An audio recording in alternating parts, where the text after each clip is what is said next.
আজ 1 মাস পর কলেজে যাচ্ছি বিশেষ একটা কাজের জন্য। দীর্ঘ 1 মাস এলাকার বাইরে ছিলাম, তাই আজকে অনেক দিন পর কলেজে যাওয়া হচ্ছে। কলেজের গেট দিয়ে ঢুকতে যাব, তখনই একটা ফোন আসলো। তখন ফোনটা রিসিভ করে কথা বলতে বলতে কলেজে ঢুকবো, এমন সময় কারোর সাথে ধাক্কা লাগলো। ধাক্কা লাগার সাথে সাথে অপর পারের ব্যক্তিটি মাটিতে পড়ে গেল, আর আমার হাত থেকে ফোনটাও পড়ে গেল। তখন আমি যার সাথে ধাক্কা লাগলো তাকে বললাম, সরি সরি, আমি আপনাকে দেখতে পাইনি বলে হাতটা বাড়িয়ে দিলাম। আর খেয়াল করে দেখলাম যে ব্যক্তিটি মাটিতে পড়ে আছে সে একটা মেয়ে, কিন্তু তার মুখের উপর চুলগুলি এসে পড়াতে মুখটা ভালো করে দেখা যাচ্ছে না। মেয়েটা যখন উঠে আসলো, ঈশান তখন ওর মুখটার দিকে তাকিয়ে তো অন্য জগতে হারিয়ে গেল। মেয়েটা দেখতে এতটাই সুন্দর যা বাসায় বলে বোঝানো যাবে না। দেখতে হ্যাপি কিউট, লম্বা, ফর্সা, গোলাপি ঠোঁট, মায়াবী দুটো চোখ, আর কমর অবধি চুল দেখে মনে হচ্ছে যেন কোনো হুড় পড়ে। ঈশান অবাক দৃষ্টিতে ওর দিকে তাকিয়ে আছে। তখন মেয়েটা উঠে এসে ওর গালে টাস টাস করে কষিয়ে 2টা থাপ্পড় মেরে দিল।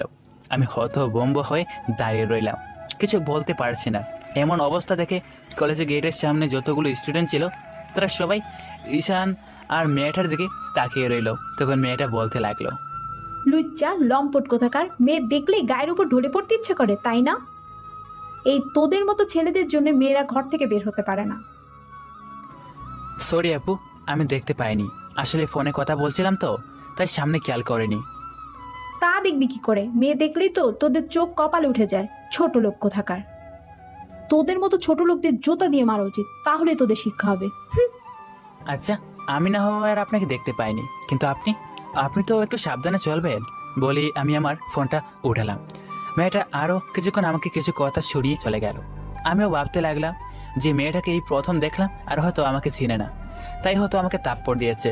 তার উপর আবার এতগুলো কথা শুনেই গেল।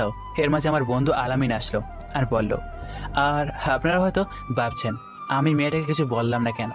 আসলে আমি মেয়েদেরকে অনেক রেসপেক্ট করি, তাই ওর জায়গায় কোনো ছেলে হলে এতক্ষণ ঈশান বুঝিয়ে দিত ও কি জিনিস। কি রে, কি হয়েছে? কাঁধে হাত দিয়ে দাঁড়িয়ে আছিস কেন? ও, আপনাদের তো আমার পরিচয়টাই দিতে ভুলে গেছি। আমি ঈশান আহমেদ অনিক, বাবা মায়ের একমাত্র সন্তান। বাবা দেশের নামকরা বিজনেসম্যান আর মা হাউস ওয়াইফ। আর যে এসে আমাদেরকে প্রশ্ন করলো সে হলো আমার বন্ধু আলামিন। আর যে মেয়েটা ঈশানকে থাপ্পড় মেরে চলে গেল সে আর কেউ নয়, এই গল্পের নায়িকা সুমাইয়া আক্তার কলি। বাকিটা গল্পের সাথে থাকলে বুঝতে পারবে।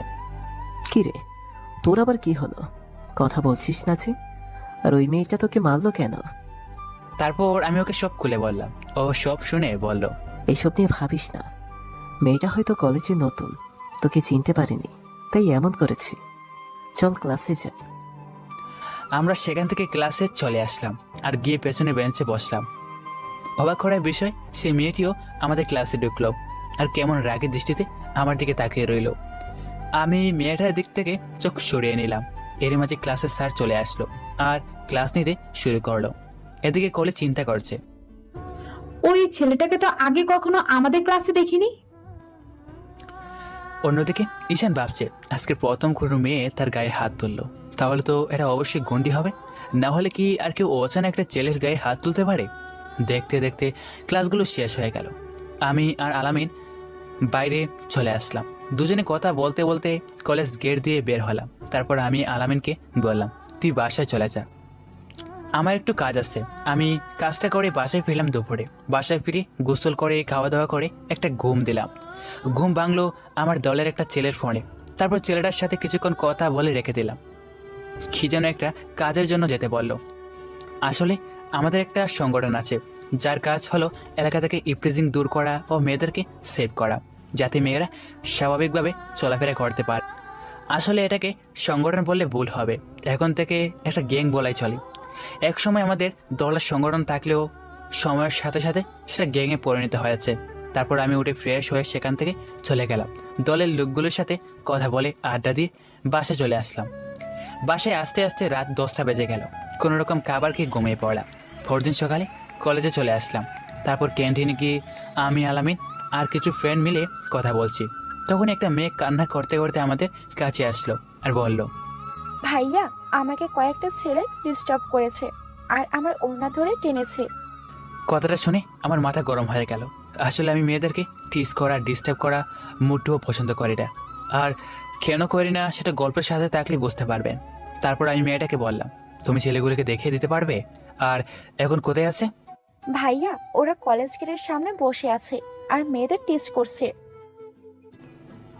তখনই আমি তিতির হাত ধরে টানতে টানতে কলেজের গেটের সামনে নিয়ে গেলাম আর দেখলাম বাইকের উপর বসে কয়েকটা ছেলে মেয়েদের সাথে খারাপ আচরণ করছে আর মেয়েদের শরীরে হাত দেওয়ার চেষ্টা করছে।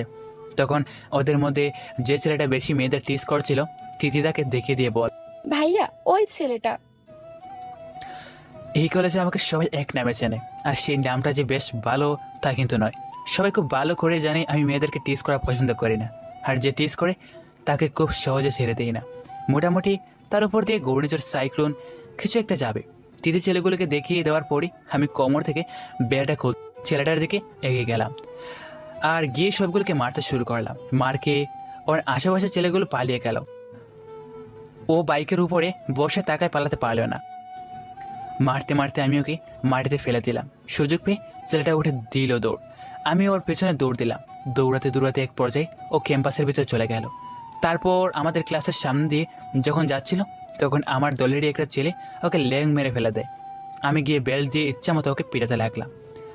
হট্টগোলের আওয়াজ পেয়ে কলি সেখানে গিয়ে দেখে কালকের সেই ছেলেটা আর একটা ছেলেকে বেদরূপ মারছে।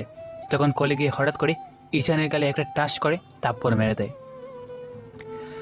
ঘটনার আকস্মিকতা ঈশান ছেলেটাকে মারা বন্ধ করে দেয়, সেখানে দাঁড়িয়ে যায় আর বুঝতে চেষ্টা করে ওর সাথে কি হয়।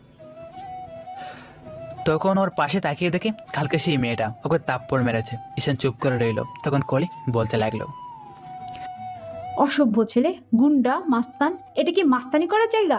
আর একটা ছেলেকে এভাবে একা পেয়ে মারছিস, লজ্জা করে না? কলেজটা কি মারামারি করার জায়গা? মারামারি যদি করতে হয় তাহলে রাস্তায় গিয়ে কর। বলেই কলি ছেলেটাকে উঠালো।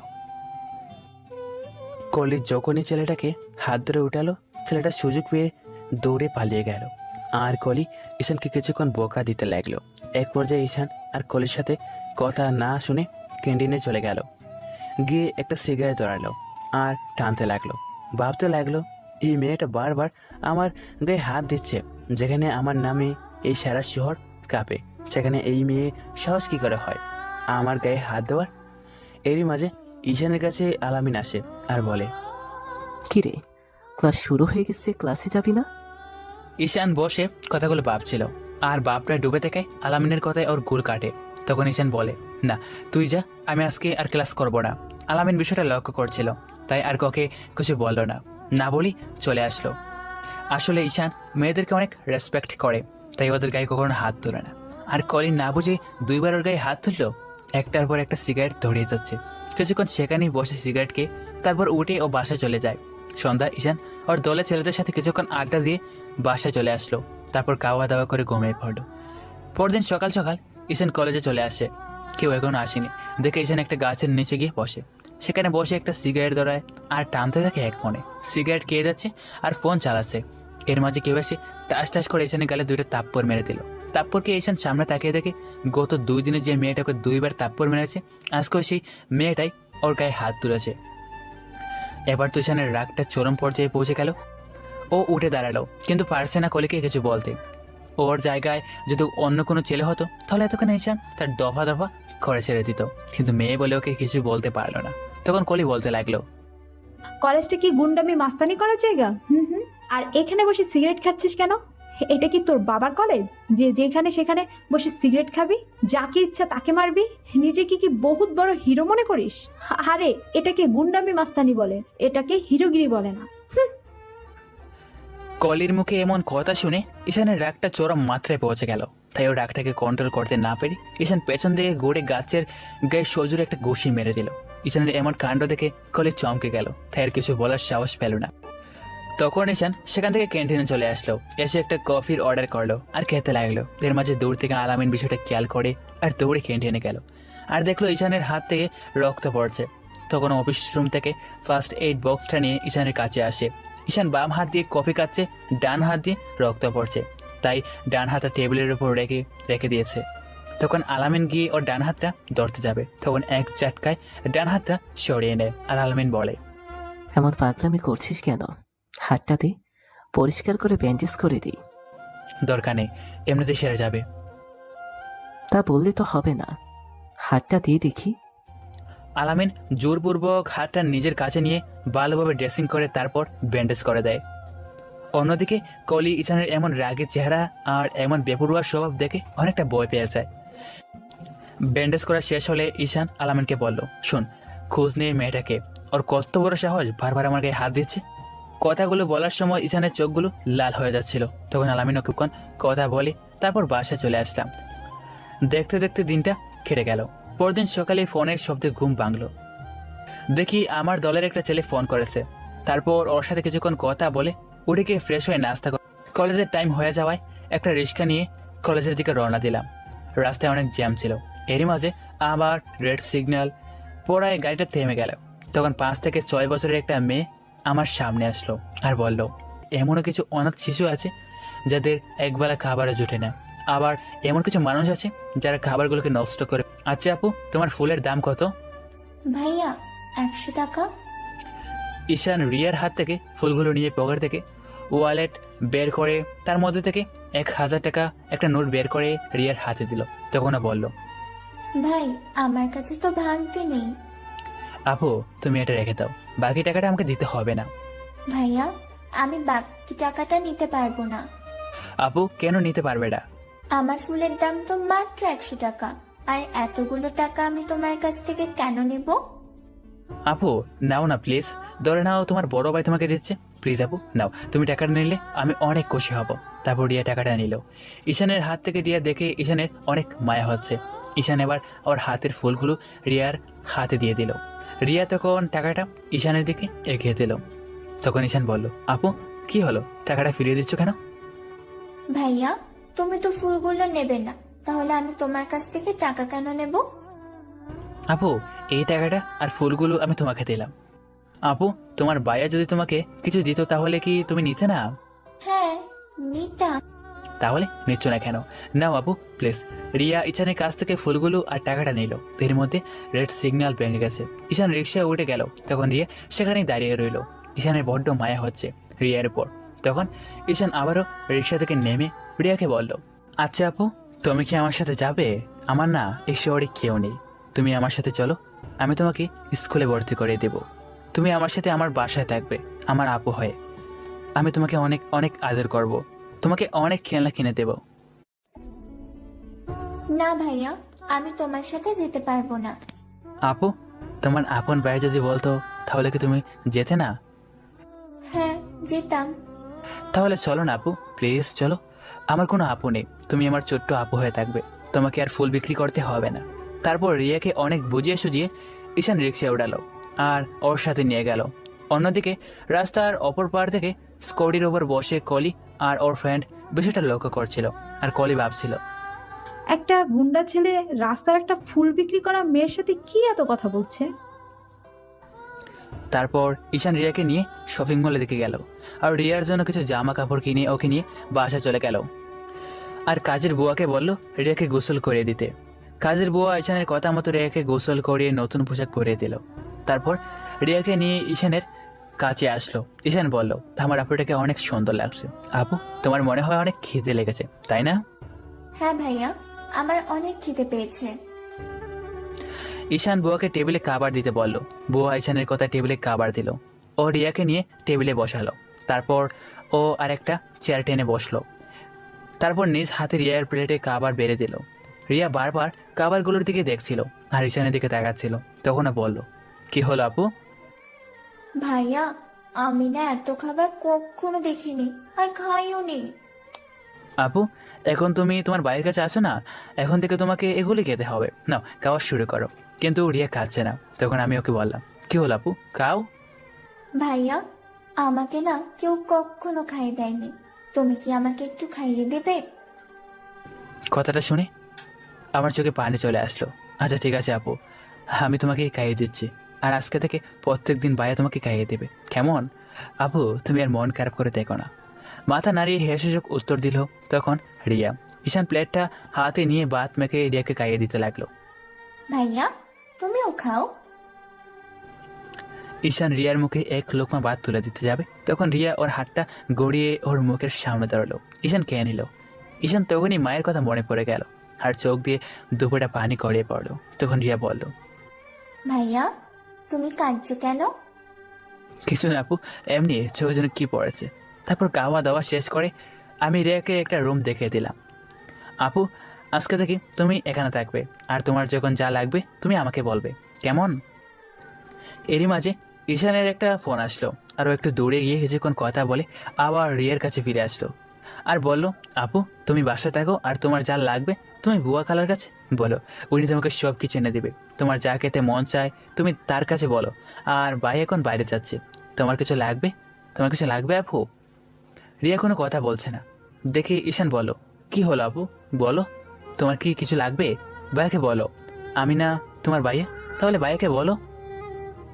হ্যাঁ বলবো। তাহলে বলছো না কেন, বলো।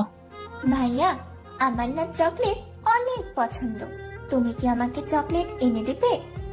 আমার ছোট্ট আপিটা বলছে আর আমি তাকে এনে দিব না? বলে ঈশান রেখে জড়িয়ে ধরে ওর কপালে একটা চুমা দিল আর বলল, তুমি দেখো আমি বাসায় ফেরার সময় তোমার জন্য অনেক অনেক চকলেট নিয়ে আসবো। আচ্ছা ঠিক আছে। ঈশান বাড়ি থেকে বেরিয়ে গেল। তারপর ওদের আড্ডায় গিয়ে কিছুক্ষণ ছেলেদের সাথে কথা বলল। আসলে ঈশান একটু মাস্তান টাইপের হলেও ওর মনটা অনেক ভালো। আরও ওর মাস্তান হওয়ার কারণটা আপনারা গল্পের সাথে থাকলে বুঝতে পারবেন। একটা ছেলের বেপরোয়া হওয়ার পেছনে থাকে একটা গল্প, যেটা আপনারা না জানলে কিছুই বুঝতে পারবেন না। তাই গল্পের সাথেই থাকুন, অবশ্যই বুঝতে পারবেন। তারপর দলের লোকদের সাথে কিছুক্ষণ বুদ্ধি পরামর্শ করলাম। আসলে আমাদের মেন উদ্দেশ্য হচ্ছে এলাকা থেকে এভরিথিং দূর করা। ঈশান কিন্তু কোন খারাপই পছন্দ করে না। কেউ অন্যায় করলে শুধু তাকে ধুলাই করে ছেড়ে দেয়, আর যখন বেশি প্রয়োজন হয় বা কেউ বেশি অপরাধ করে তখন তাকে আর বাঁচিয়ে রাখে না। ওদের দলে কিছু কিলার আছে, তাদের মাধ্যমে অপরাধীদের মেরে দেয়। কথায় আছে না, যখন সোজা কথায় কাজ না হয় তখন বাঁকা রাস্তায় দৌড়তে হয়। বিষয়টা ঠিক তেমনই। দেখতে দেখতে 15 থেকে 20 দিন কেটে গেল। এর মধ্যে ঈশান রিয়াকে স্কুলে ভর্তি করে দিয়েছে। এখন ঈশান রেগুলারলি কলেজে যায়, আর তার কারণ হচ্ছে প্রত্যেক দিন রিয়াকে স্কুলে দিয়ে কলেজে চলে যায়, আবার আসার সময় নিয়ে আসে। তো ঈশান একদিন রিয়াকে স্কুলে দিয়ে দিতে যাচ্ছিল, আর তখনই কলি ঈশানকে খেয়াল করে, দেখে ওর সাথে সেদিনে সেই বাচ্চা মেয়েটা। আসলে করি দূর থেকে ঈশানকে ফলো করছিল, আর ফলো করতে করতে রিয়ার স্কুল পর্যন্ত চলে আসে। ঈশান আর রিয়া রিক্সা থেকে নেমে রিক্সা ভাড়া দেয় ও রিয়াকে কিছু টাকা দিয়ে বলে, আপু তোমার যদি কিছু খেতে ইচ্ছা করে তাহলে কেউ, আর অপরিচিত কেউ যদি তোমাকে কিছু দেয় তাহলে কিন্তু খাবে না। রিয়া মাথা নেড়ে হেসে উত্তর দেয়। তারপর চলে যেতে গেলে ঈশান হাঁটু গেড়ে ওর সামনে বসে বলে, আপু ভাইয়ার পাওনাটা দিবে না? তখন রিয়া দৌড়ে এসে ঈশানের গালে একটা পাপ, আর ঈশান রিয়ার কপালে একটা পাপ্পি দেয় আর বলে, এখন যাও লক্ষ্মী মেয়ের মতো গিয়ে ক্লাস করো। অন্যদিকে কোলে ঈশানের কাজকর্ম বেশ অবাক হচ্ছে, কারণ যে ছেলেটা নাকি একদম বেপরোয়া এলাকার মাস্তান, এক নামে পরিচিত, সে বাচ্চা একটা মেয়েকে এত আদর করছে কেন? বিষয়টা কলি মনে মনে ভাবে আর বলে, এই বিষয়ে আমাকে জানতেই হবে। ঈশান রিক্সাটা নিয়ে কলেজের দিকে আসে। সেদিনের মতো ক্লাস করে বাসায় চলে যায়। আর পরদিন আবারও রিয়াকে স্কুলে দিয়ে যেই না কলেজের দিকে যেতে যাবে, তখনই আলামিনের ফোন আসছে। আর আলামিন বলে, কোথায় তুই? আমি তো রাস্তায় আছি। কেন, কি হয়েছে? তুই কলেজ আয়, আমি তারপর তোকে সব বলছি। ঈশান আলামিনের কথা মতো দ্রুত রিক্সা নিয়ে কলেজে যায়, আর গিয়ে দেখে আলামিন একটা গাছের নিচে বসে আছে, আর 2-3টা মেয়ে ওর সামনে দাঁড়িয়ে কান্না করতে করতে কিছু না বলছে। তখন ঈশান ওদের কাছে যায় আর বলে, কি হচ্ছে আপু, তোমরা কাঁদছো কেন? তখন মেয়েগুলো কান্না করতে করতে বলে, ওদের নাকি কয়েকটা ছেলে টিস করেছে আর ওদের শরীরে হাত দেওয়ার চেষ্টা করেছে। কথাটা শুনে ঈশানের মাথায় রাগ উঠে যায়, আর ও আলামিনকে বলে ছেলেগুলোকে দৌড়ে আনতে। আর তখন আলামিন ছেলেগুলোকে দৌড়ে আনার জন্য ওদের দলের কিছু ছেলে পেলে নিয়ে ছেলেগুলো ক্লাসে চলে যায়। যে ছেলেগুলো মেয়েগুলোকে টিস করেছিল, আলামিন ওদেরকে স্যারের সামনে দিয়ে শারীরিক কলার ধরে টানতে টানতে কলেজের মাঠের মধ্যে নিয়ে। এমন অবস্থা দেখে কেউ আর ক্লাসের দিকে মনোযোগ দিতে পারে না। তখন সবাই ক্লাস থেকে বের হয়ে যায় কি হবে সেটা দেখার জন্য। সবাই জানে এখন কিছু একটা হতে চলেছে, কিন্তু বিষয়টা কত দূর পর্যন্ত যায় সেটা জানার জন্য সবাই বেশ আগ্রহের দৃষ্টিতে ওদের পেছন পেছন যায়। আলামিন ছেলেগুলোকে নিয়ে সেই গাছের নিচে যায় যেখানে ঈশান বসা।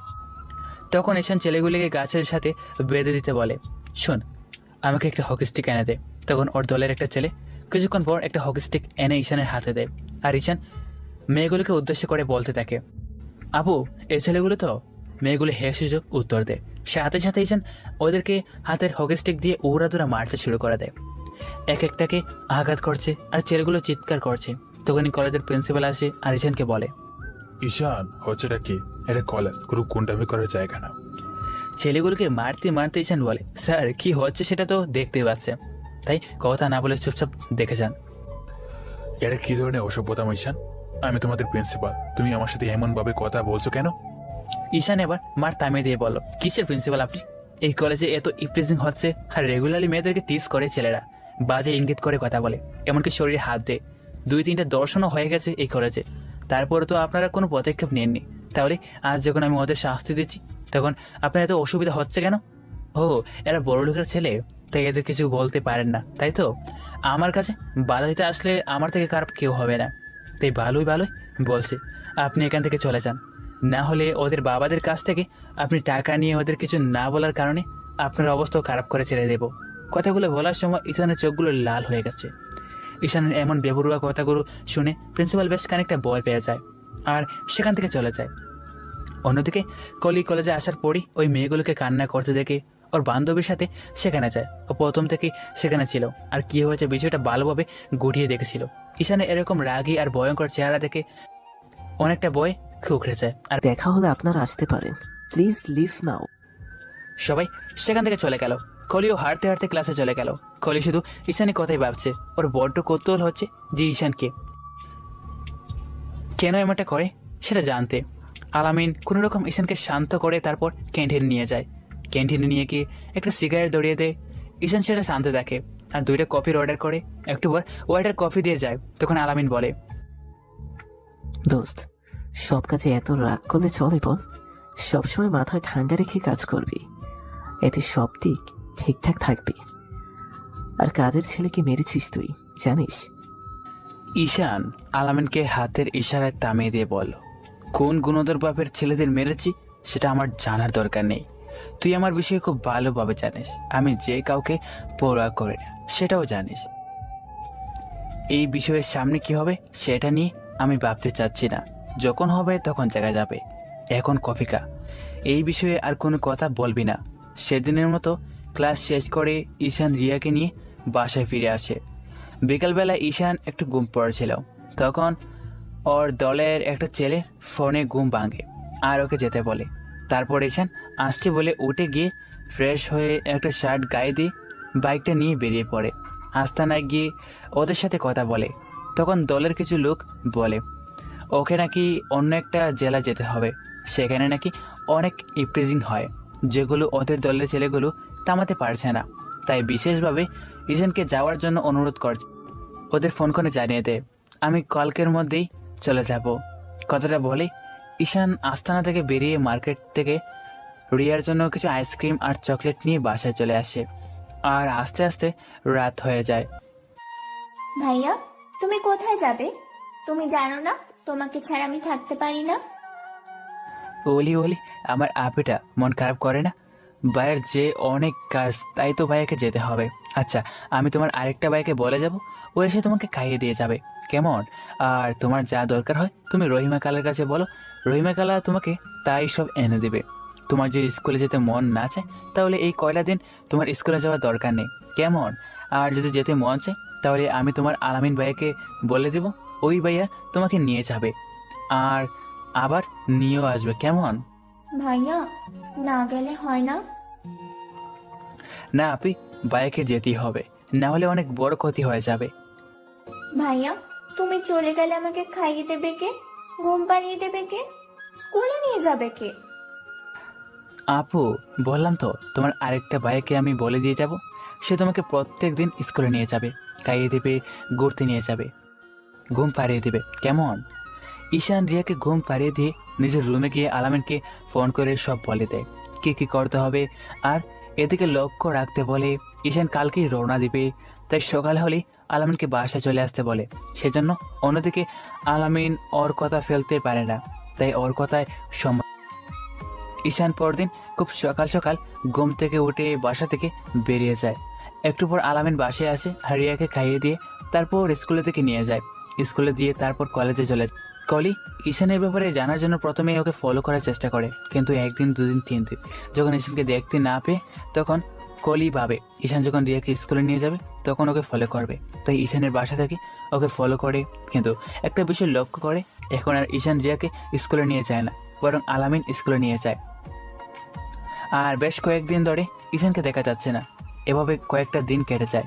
এর মাঝে কলির ঈশানের সম্পর্কে জানার আগ্রহ আরও বেড়ে যায়। এক পর্যায়ে গিয়ে দেখা যায় বিষয়টা নিয়ে কলি এতটাই চিন্তিত হয়ে পড়েছে যে ওর বিষয়টা না জানতে পেরে ওর ভিতরে একটা অস্থিরতা কাজ করছে। কলি ভাবে ঈশানের ব্যাপারে ওকে যদিও কেউ সঠিক তথ্য দিতে পারে সেটা হলো আলামিন, তাই ও আলামিনের সাথে কথা বলার সিদ্ধান্ত নেয়। প্রায় 10 দিন পর একদিন কলি কলেজের একটা জায়গায় বসে কলেজের গেটের দিকে তাকিয়েছিল যে আলামিন কলেজে আসবে কখন, তখন ওর থেকে সব কিছু শুনবে। রিয়াকে স্কুলে দিয়ে আলামিন আসতে একটু লেট হয়ে যায়, তাই কলি ওর আসার অপেক্ষা করছে। আলামিন কলেজের গেট দিয়ে যেই না ঢুকতে যাবে তখনই কলি দৌড়ে আলামিনের সামনে যায় আর বলে, আলামিন, তোমার বন্ধু ঈশান কোথায়? আলামিন হঠাৎ কলির মুখে ঈশানের নাম শুনে চমকে যায় আর ভাবে এই মেয়ে আবার কি মতলবে যে ঈশানের কথা জানতে চাইছে। আলামিন কিছু না বলে চুপচাপ দাঁড়িয়ে থাকে। তখন কলি আবারও জিজ্ঞেস, কি হলো, কথা বলছো না কেন? ঈশান, কেন? আরো অপমান করতে বাকি আছে বুঝি? আমি আমার ব্যবহারের জন্য অনুতপ্ত। আমি জানতে চাই ঈশান আসলে কে, কি ওর পরিচয়, আর ওর এমন বেপরোয়া স্বভাব কেন? আমি সব জানতে চাই, তুমি আমাকে সব খুলে বলো। আলামিন কলির কথা কিছুক্ষণ চুপ করে থাকে। তখন কলি আবারও বলে, আলামিন, বলছো না কেন? ঈশান কোথায়, আর কেনই বা এরকম মাস্তানি করে বেড়ায়? জানতে চাও ঈশানকে? কি ওর পরিচয়? হ্যাঁ, আমি জানতে চাই। কিন্তু তোমার কি সময় হবে ওর জীবনের গল্পটা শোনার জন্য? আমি মনে করি তোমার জানা দরকার ঈশানকে, কি ওর পরিচয়, আর ও কেনই বা এমন বেপরোয়া। তাহলে বলো। আলামিন আর কলি দুজনে মিলে ক্যান্টিনে চলে যায়। তারপরে একটা জায়গায় দুজনে গিয়ে বসে। আলামিন 2টা কফির অর্ডার করে। একটু পর ওয়েটার এসে কফি দিয়ে যায়। আলামিন কফির মগে একটা চুমুক দিয়ে বলা শুরু করলো, সময়টা আজ থেকে 3 বছর আগের। ঈশান তখন নতুন এই শহরে এসেছে। একটা সহজ সরল নরম মনের মানুষ ছিল ঈশান। ক্লাসের সবচেয়ে ভালো স্টুডেন্ট ছিল ও। সেজন্য কলেজের সব স্যার ম্যাডাম সহ সব স্টুডেন্ট ওকে পছন্দ করত। আর সেই সময়টাতে একটা মেয়েকে খুব পছন্দ করত, আবার বলতে পারো ভালোবাসত। মেয়েটার নাম ছিল সীমা। সীমা প্রথম ঈশানকে প্রপোজ করলে ওকে ফিরিয়ে দেয়, কিন্তু 1 মাস ওর পেছনে লেগে থাকার পরও যখন ঈশান রাজি হচ্ছিল না, তখন একদিন সীমা কলেজের সবার সামনে ঈশানকে প্রপোজ করে, কিন্তু ঈশান রিজেক্ট করে দেয়। সীমা সেদিন সুইসাইড করতে চায়, কিন্তু ওর বাবা মাকে ওকে সময় মতো হসপিটালে নিয়ে গেলে কোনো মতে সীমা বেঁচে যায়।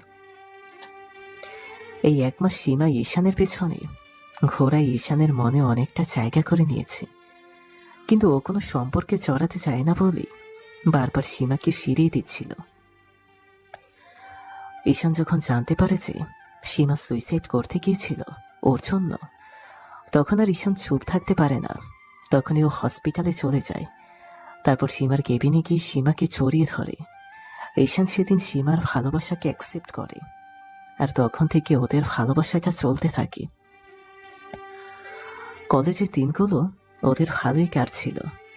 আমিও তখন ওদের সাথে একই ইয়ারে পড়তাম, কিন্তু তখন ওর সাথে আমার বন্ধুত্বটা ছিল না, আর ওদের সাথে তেমন কথাও হতো না। দেখতে দেখতে ওদের রিলেশনের 6 মাস কেটে যায়। ঈশান কিন্তু তেমন স্মার্ট ছিল না, আর 10টা বড়লোকের ছেলেদের মতো চলাফেরা করতো না। সাদামাটা ভাবে চলাফেরা করতে ভালোবাসত। তারপরও সীমা ওকে ভালোবাসত, কারণ ওর সুন্দর একটা মন ছিল। একদিন ছুটির পর ঈশান আর সীমা একটা রাস্তা দিয়ে যাচ্ছিল, তখন হঠাৎ করে কিছু গুন্ডা এসে ওদের উত্ত্যক্ত করতে শুরু করে। ঈশান বাধা দিতে গেলে ঈশানকে ওরা কয়েকজন ধরে ফেলে তারপর সীমাকে একটু দূরে নিয়ে গিয়ে সীমার গায়ে হাত দিতে থাকে। তখনই ঈশান ওদের কাছ থেকে ছুটে বাধা দিতে গেলে গুন্ডা ঈশানকে বেত্রকভাবে মারে, মেরে অজ্ঞান করে ফেলে। তারপর সীমাকে ওরা সেখানেই ঘটনাস্থলে ধর্ষণ করে মেরে ফেলে। ঘটনাক্রমে আমি সেদিন কি যেন মনে করে ওই রাস্তা দিয়ে যাচ্ছিলাম, তখন দেখতে পাই ঈশান একটু দূরে পড়ে আছে। যেহেতু আমরা একই ক্লাসে পড়তাম, তাই আমি ওকে আমার চিনতে দেরি হলো না। তখন আমি ওর কাছে গেলাম আর খেয়াল করলাম ওর থেকে একটু দূরে সীমা জ্ঞান হারিয়ে পড়ে আছে। তৎক্ষণাৎ আমি হসপিটালে ফোন দিলাম। একটু পর অ্যাম্বুলেন্স আসলো। তারপর দুজনকে নিয়ে হাসপাতালে গেলাম। হাসপাতালে নেয়ার পর ডক্টর সীমাকে মৃত বলে ঘোষণা করলো আর ঈশানকে অপারেশন থিয়েটারে নিয়ে যাওয়া হলো। অন্যদিকে আমি সীমার বাসায় ফোন করে ওর বাবা মাকে আসতে বলি। ওর বাবা মা এসে মেয়ের এমন অবস্থা দেখে অনেক কান্নাকাটি করে। পৃথিবীর স্বাভাবিক নিয়মেই সীমাকে নিয়ে ওরা বাসায় চলে যায়। তারপর সীমার দাফন সম্পন্ন হয়। অন্যদিকে সীমার দাফন সম্পন্ন হলেই আমি আবার হসপিটালে চলে আসি। অনেকক্ষণ যাবৎ অপারেশন থিয়েটারের সামনে দাঁড়িয়ে আছি। কিছুক্ষণ পর ডাক্তার বের হয়। ডক্টর বের হলে আমি জিজ্ঞেস করি ঈশানের কি অবস্থা। তার আগে বলুন, রোগী আপনার কি হয়? যেহেতু আমার ক্লাসমেট হয়, তাই আমি বললাম যে রোগী আমার বন্ধু। কেন ডক্টর, কোনো সমস্যা? না, তেমন কোনো সমস্যা নেই, তবে ওনার জ্ঞান ফিরতে সময় লাগতে পারে। ওনার মাথায় অনেক চোট লেগেছে, যার জন্য 24 ঘন্টার মধ্যে রোগীর জ্ঞান না ফিরলে উনি কোমায় চলে যেতে পারে। কথাগুলো বলেই ডক্টর সেখান থেকে চলে যায় আর আমি পাশে থাকি একটা চেয়ারে বসে পড়ি। কি করব বুঝতে পারছিলাম না। তারপর আমি সেখানে কিছুক্ষণ থেকে ডাক্তারকে বলে বাসায় চলে যাই। তারপর আমি আমাদের এলাকায় গিয়ে এক বড় ভাইকে বিষয়টা বলি। আর সেই বড় ভাইয়ের নাম ছিল রিমন। রিমন ভাই ছিল একটা সংগঠনের প্রধান, আর ওনার সংগঠনের কাজ ছিল এলাকা থেকে ইফটিজিং ও ধর্ষণ নির্মূল করা, মেয়েদেরকে সুরক্ষা করা। তাই আমি ওদেরকে বিষয়টা বললে রিমন ভাই ঈশানকে দেখতে চায়। তখন আমি রিমন ভাইকে নিয়ে হাসপাতালে যাই। তারপর ভাই ঈশানকে দেখে আমাকে বলে যায়, ঈশাঙ্গা ফিরলে তুই ওকে আমার কাছে নিয়ে আসিস। এর একটা ব্যবস্থা তো করতে হবে। আর যদি হসপিটালে টাকা পয়সা কিছু লাগে তাহলে বলিস। সমস্যা নেই ভাই, আমার কাছে যথেষ্ট পরিমাণ টাকা আছে। এর মাঝে আমি ঈশানের ফোন থেকে নম্বর নিয়ে কয়েকবার ওর বাসায় ফোন দিতে চেয়েছি, কিন্তু কি মনে করে যেন আবার দিইনি। ওর বাসা থেকে কয়েকবার ফোন এসেছিল। ফোন আসলে আমি ফোনটা রিসিভ করে নানা অজুহাতে কাটিয়ে দিই। দুদিন পর আল্লাহর রহমতে ঈশানের জ্ঞান তো ফিরে, কিন্তু ও সীমার জন্য পাগলামি করতে থাকে। পাগলামি করতে করতে এক পর্যায়ে আবার জ্ঞান হারিয়ে ফেলে। বেশ কিছুদিন ওকে ঘুমের ইঞ্জেকশন দিয়ে ওইভাবেই ঘুম পাড়িয়ে রাখা হয়। তারপর সপ্তাহ খানেক পর ওর জ্ঞান ফিরলে একটু শান্ত হয় আর আমাকে জিজ্ঞেস করে, সীমা কোথায়? ঈশান তুই শান্ত হ, সীমার কিচ্ছু হয়নি, ও ঠিক আছে। না, আমার সীমা ঠিক নেই। তুই বল সীমার কি হয়েছে, আর আর আমাকে সীমার কাছে নিয়ে চল। তুই আগে সুস্থ হ, তারপর আমি তোকে সীমার কাছে নিয়ে যাব। সীমা ওর বাসায় আছে, একটু অসুস্থ, তাই তোকে দেখতে আসতে পারছে না। তুই আগে শান্ত হ। তারপর অনেক বোঝানোর পর ঈশান শান্ত হয়। আরো 7টা দিন ঈশানকে হসপিটালে থাকতে হয়। প্রত্যেকটা দিন আমি সবসময় ওর পাশে থেকেছি আর ওর খেয়াল রেখেছি। এর মাঝে রিমন ভাই এসে ওকে দেখে গেছে কথা। আরও প্রত্যেকদিন আমাকে সীমার কথা জিজ্ঞেস করত, কিন্তু আমি কিছুই বলতে পারতাম না, চুপ করে থাকতাম। তো 7 দিন পর ঈশানকে রিলিজ করে দেয়। ও মোটামুটি সুস্থ হয়। তখন আমি ওকে নিয়ে রিমন ভাইয়ের কাছে যাই। যাবার পথে ঈশান আমাকে বারবার সীমার কথা জিজ্ঞেস করেছিল, আমরা কোথায় যাচ্ছি আর ওকে কখন সীমার কাছে নিয়ে যাব। বারবার শুধু এই কথাগুলোই বলছিল। আমি ওকে বলি, আমরা রিমন ভাইয়ের সাথে দেখা করতে যাচ্ছি, ওখান থেকে তোকে আমি সীমার কাছে নিয়ে যাব। আর কোনো কথা না বলে আমি ওকে রিমন ভাইয়ের কাছে নিয়ে গেলে রিমন ভাই বলল, ঈশান তোমার এখন কি অবস্থা? এই তো ভাই, এখন একটু সুস্থ আছি। তুমি কিছু চিন্তা করো না, আমরা এই বিষয়টা দেখছি। আচ্ছা, তুমি কি ছেলেগুলোকে দেখলে চিনতে পারবে? হ্যাঁ ভাই, পারবো। আচ্ছা, তুমি তাহলে আজকে যাও, আর কোনো সমস্যা হলে আমাকে জি ভাই। রিমন ভাইয়ের কাছে যাওয়ার পর ঈশান কিছুটা সময়ের জন্য তো একটু নীরব ছিল, কিন্তু আমরা যখন সেখান থেকে চলে আসি, আসার সময় ঈশান বারবার আমাকে সীমার কথা জিজ্ঞেস করে, কিন্তু আমি কোনো উত্তর দিতে পারিনি। কি করব বুঝতে পারছিলাম না। সত্যিটাই বা আর কতদিন লুকিয়ে রাখবো। তাই এক প্রকার বাধ্য হয়েই আমি ওকে নিয়ে সীমার কবরের কাছে নিয়ে যাই, আর সীমার কবরটা দেখিয়ে দিয়ে বলি, ঈশান দেখ, এইখানে তোর সীমা ঘুমিয়ে আছে। সীমার বেঁচে নেই, কুত্তার বাচ্চাগুলো ওকে মেরে ফেলেছে। আমি তোর সীমাকে বাঁচাতে পারিনি রে। ঈশান কথাটা শুনে কবরের পাশে হাউমাউ করে কান্না করতে থাকে আর বলে, কলিজা, এই কলিজা, উঠো না, দেখো আমি এসেছি। কি হলো, তুমি কথা বলছো না কেন? দেখো তোমার ঈশান তোমার কাছে এসেছে। কলিজা প্লিজ, তুমি উঠো আর আমার সাথে একটু কথা বলো। এই কলিজা, তুমি আমাকে একা রেখে চলে গেলে। তুমি না বলেছিলে কখনো আমাকে একা ছেড়ে যাবে না? তাহলে তাহলে কেন স্বার্থপরের মতো কেন আমাকে একা রেখে চলে গেলে? আমি এখন কাকে নিয়ে বাঁচবো, কাকে নিয়ে? সেদিন আমি ওকে থামাইনি, কান্না করতে দিয়েছিলাম। আর কি বলেই বা থামাবো? সেই ভাষাটা আমার জানা ছিল। আমার নিজের চোখ দেখা, আমার নিজের চোখে দেখা ওরা দুজন দুজনকে কতটা ভালোবাসত, আমি সেটা নিজের চোখে দেখেছি। একসময় ঈশান কান্না করতে করতে সেখানেই জ্ঞান হারিয়ে ফেলে। তারপর আমি ওকে ওখানকার কয়েকজনের সাহায্যে ধরাধরি করে একটা সিএনজিতে করে বাসায় নিয়ে আসি। আমার বাসায় এনে বেশ কয়েকদিন ওকে অনেক বোঝাই, কিন্তু ও সারাক্ষণ সীমার জন্য কান্না করত। আমি বুঝতে পারতাম না ওকে কি বলে সান্ত্বনা দিব, আর ভালোবাসার মানুষ হারিয়ে গেলে তাকে কি বলে সান্ত্বনা দেওয়া যায় সে ভাষা আমার জানা ছিল না।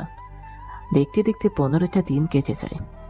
ঈশান এখন আগের থেকে অনেকটা স্বাভাবিক, কিন্তু সীমার প্রতি ওর ভালোবাসাটা এখনো আগের মতোই আছে। এখনো সীমার জন্য কান্না করে। ওর মাঝে একদিন হঠাৎ রিমন ভাইয়ের ফোন আসে, আর উনি বলে ওনারা নাকি কয়েকটা ছেলেকে ধরে এনেছে। ঈশানকে নিয়ে আমি যেন ওনার সাথে দেখা করি। রিমন ভাইয়ের কথা মতো আমি ঈশানকে নিয়ে ওনার সাথে দেখা করি। তখন আমরা খেয়াল করলাম একটা জায়গায় কয়েকটা ছেলেকে বেঁধে রেখেছে ওনারা। ঈশান ছেলেগুলোকে দেখেই চিনে ফেলে আর বলে, ভাই, এই ছেলেগুলি সেদিন আমাকে মেরেছিল আর আবার সীমাকে। বলে ঈশান কান্না করে দেয়। ঈশানের কথা শুনে রিমন ভাই একটা হকি স্টিক নিয়ে ঈশানের হাতে দেয় আর বলে,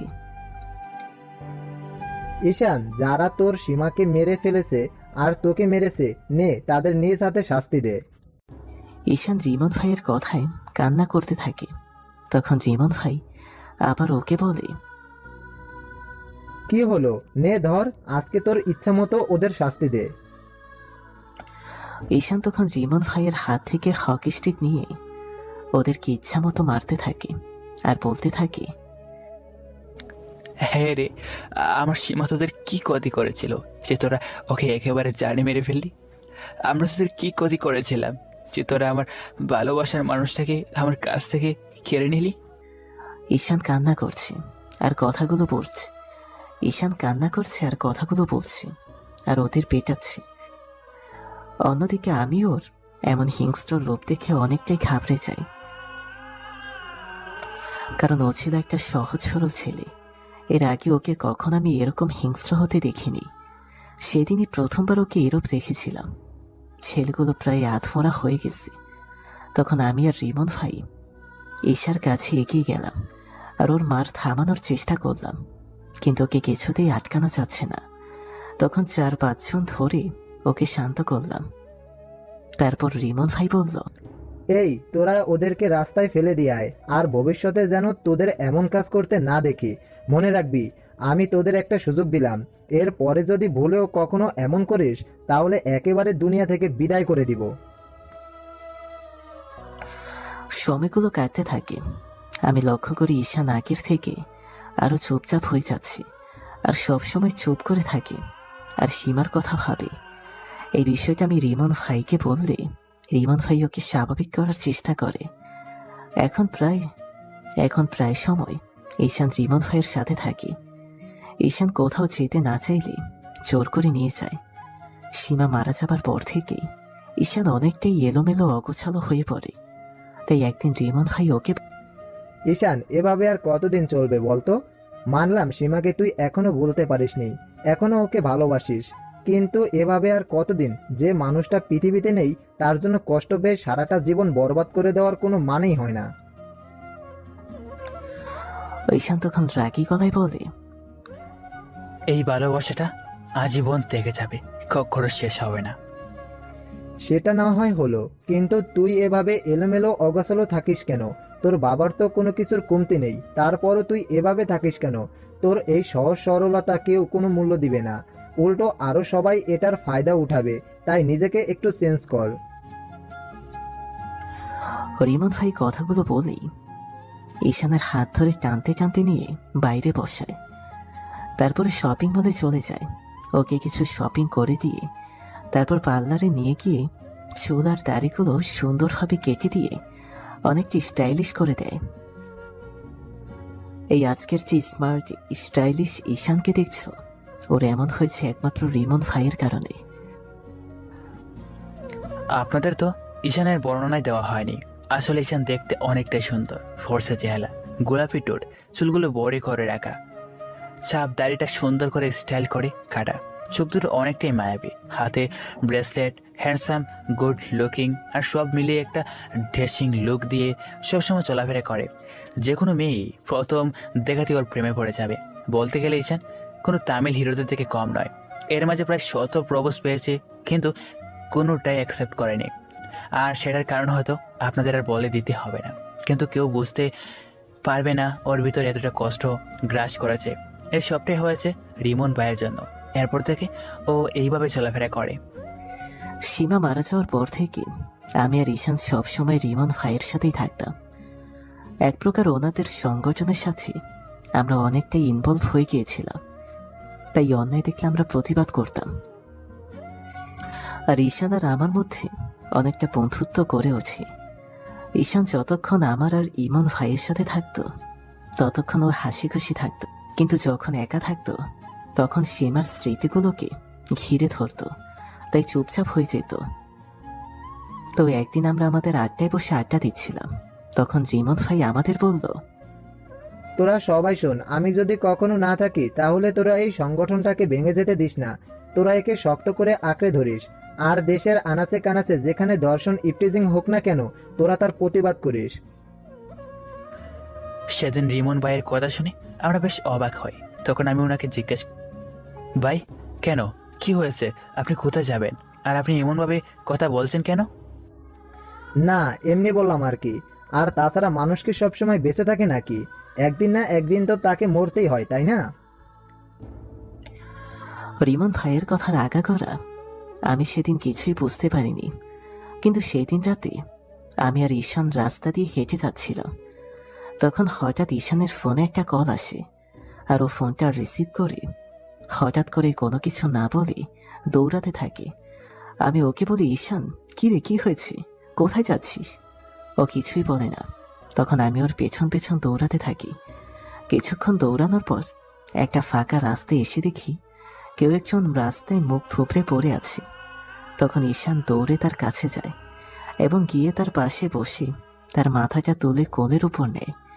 আমরা দেখতে পাই যে ব্যক্তিটি পড়ে আছে সে আর কেউ নয়, আমাদের রিমন ভাই। ওনার অবস্থা দেখে বুঝতে পারলাম কেউ ধারালো কিছু দিয়ে ওনাকে আঘাত করেছে, যে কারণে ওনার শরীর দিয়ে অনেক রক্ত বেরোচ্ছিল। তখন ঈশান বলে, ভাই, এই ভাই, আপনার কি হয়েছে, আর কি আপনার এমন অবস্থা করলো? একবার শুধু তাদের নামটা বলেন ভাই। রিমন ভাই তখন বাঙ্গা বাঙ্গা কণ্ঠে বলল, সীমাকে যারা মেরেছে তারাই আমাকে মেরেছে। ভাই আমি ওদের কাউকে ছাড়বো না, আর আপনার কিছু হবে না, আপনাকে আমি এখনই হসপিটালে নিয়ে যাব। বলে ঈশান উঠে যেতে নিলে তখন রিমন ভাই ওর হাতটা ধরে আর বলে, আমার হাতে সময় নেই, আমার সময় শেষ, কিন্তু যাবার আগে তোকে একটা কথা বলে যেতে চাই। আমার কথাগুলো তুই রাখবি বল? জি ভাই, আমি আপনার সব কথা রাখবো, তবু আপনি আমাদের ছেড়ে যাবেন না। ঈশান, তোরা এদেশের কোথাও ইফটিজিং আর ধর্ষণ হতে দিস না। আর আজকে থেকে আমাদের সংগঠনটা সংগঠন নয়, সোজা কথায় যখন আর কাজ হবে না তখন উল্টো পথেই সবাইকে সোজা করতে হবে। দরকার হলে কাউকে শাস্তি দিবি, তারপরেও যদি কেউ না মানে তখন তাকে দুনিয়া থেকে বিদায় করে দিবি। কারণ কোনো পাপীর দুনিয়াতে বেঁচে থাকার অধিকার নেই। কারণ ধর্ষণ করে কেউ যদি পার পেয়ে যায় তাহলে অবশ্যই সে পরবর্তীতে আবারও একই কাজ করবে। তাই তোরা কথা দে আমাকে, আজ থেকে আমাদের সংগঠনটা আর কোনো সংগঠন নয়, বরং একটা গ্যাং। আর এই গ্যাংয়ের কাজ হবে সমাজের ওইসব লোকেদের বিরুদ্ধে কাজ করা, যারা মেয়েদের দিকে হিংস্র হায়নাদের চোখে তাকায়, সেসব মানুষরূপী পশুর বিরুদ্ধে। আর আলামিন, আজ থেকে ঈশানী তোদের দলের লিডার। কিরে, তোরা পারবি তো আমার কথাটা রাখতে? হ্যাঁ ভাই, আমরা আমরা আপনার সব কথা রাখবো, কিন্তু প্লিজ আপনি আমাদের ছেড়ে যাবেন না। আলামিন, তাড়াতাড়ি অ্যাম্বুলেন্স ডাক, বাইকে হসপিটালে নিতে হবে। কথাগুলো বলে রিমন ভাই একটা জোরে নিঃশ্বাস নিল, তারপর নীরব হয়ে গেল। কিন্তু ঈশান বারবার বলছে আমাকে অ্যাম্বুলেন্স ডাক দে। তখন আমি ঈশানকে বললাম, ঈশান, রিমন ভাই আর নেই। ভাই, এই ভাই, কথা বলেন প্লিজ। বললাম তো আমরা আপনার সব সব কথা রাখবো, প্লিজ ভাই চোখ খুলেন। ঈশান, রিমন ভাই আর কথা বলবে না। ঈশান এবার ওনাকে জড়িয়ে ধরে হাউমাউ করে কান্না করে দেয়। ঈশান সেদিন অনেক কান্না করেছিল। সেদিন কি করব বুঝতে পারছিলাম না। সেদিন দ্বিতীয়বারের মতো আমি ঈশানকে কান্না করতে দেখি। কান্না করতে করতে ঈশান বলছিল, ভাই, এই ভাই, আপনি কি আর সীমাকে যারা মেরেছে, আমি ওদের কাউকে ছাড়বো না, কাউকে না।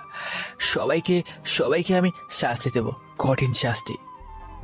সেদিনের পর থেকে ঈশান আরো চেঞ্জ হয়ে গেল। আর যেখানেই অন্যায় দেখে সেখানেই প্রতিবাদ করত। তখন থেকেই মারামারি করাটা ওর কাছে একটা মামুলি ব্যাপার হয়ে উঠল। কিছুদিন পর অনেক খোঁজাখুঁজির পর একদিন আমরা সেই ছেলেগুলোর খোঁজ পাই, যে ছেলেগুলো সীমার রিমন ভাইকে মেরেছে। তখন সেদিন আমরা প্ল্যান করতে থাকি ওদের মারার জন্য, কিন্তু ঈশান ভাবতে থাকে অন্য কথা। ও আমাদের লুকিয়ে একটা চাপাতি ওর কোমরে গোছে নেয়। ওই ছেলেগুলো সব সময় একসাথে থাকতো আর মেয়েদের ডিস্টার্ব করত, আর প্রায়ই মেয়েদের ধরে নিয়ে গিয়ে ধর্ষণ করত। ছেলেগুলোর বাবা বিত্তশালী হওয়ায় ওদের কেউ কিছু বলতে পারতো না, তাই ওরা যা খুশি তাই করত। সেদিন রাত হলে আমরা ওদের আড্ডায় যাই, আর আমরা আমাদের কিছু ছেলে নিয়ে গিয়ে ওদের অ্যাটাক করি। ওদের সাথে আমাদের তুমুল গন্ডগোল হয়, কিন্তু ঈশান প্রথম গিয়েই ওর কোমর থেকে চাপাতিটা বের করে ওদেরকে এলো পাতারে কোপাতে থাকে। ওরা মোট 5 থেকে 6 জন ছিল। মারামারি এক পর্যায়ে আমি যখন ঈশানের দিকে খেয়াল করলাম, দেখলাম ওর চোখ দুটো লাল হয়ে আছে আর ওর রূপ হিংস্র আকার ধারণ করেছে, যেটা দেখে আমাদের দলের সবাই ভয় পেয়ে যায়। আমরা স্তব্ধ হয়ে যাই। সেদিন সেখানে ঘটনাস্থলেই ঈশান ওদের মেরে ফেলে। কোনো রকমে ওকে শান্ত করে আমরা আমাদের আস্তানায় নিয়ে আসি। তারপর আমি ওকে বলি, ঈশান, এইটা তুই কি করলি? ভাই তো আমাদের ওদের শাস্তি দিতে বলেছিল, কিন্তু তুই ওদের একবারই মেরে ফেললি। হ্যাঁ পেলাম, আর কতবার আমরা ওদের শাস্তি দিয়ে ছেড়ে দেব, আর বারবার ওরা একই কাজ করবে। প্রথমে ওরা আমার কলেজের টুকরো আমার ভালোবাসাটাকে আমার কাছ থেকে কেড়ে নিয়েছে, তারপর আমার বড় ভাইকে আমাদের থেকে কেড়ে নিল। এটা কি ওদের মারার জন্য যথেষ্ট কারণ ছিল না? কিন্তু তাই বলে একেবারে মেরে ফেলবি? হ্যাঁ ফেললাম, আজ থেকে এমনই হবে। কোথাও অন্যায় দেখলে তাকে একেবারে মেরে ফেলবো, সত্যকে বাঁচিয়ে রাখতে নেই, জানিস তো।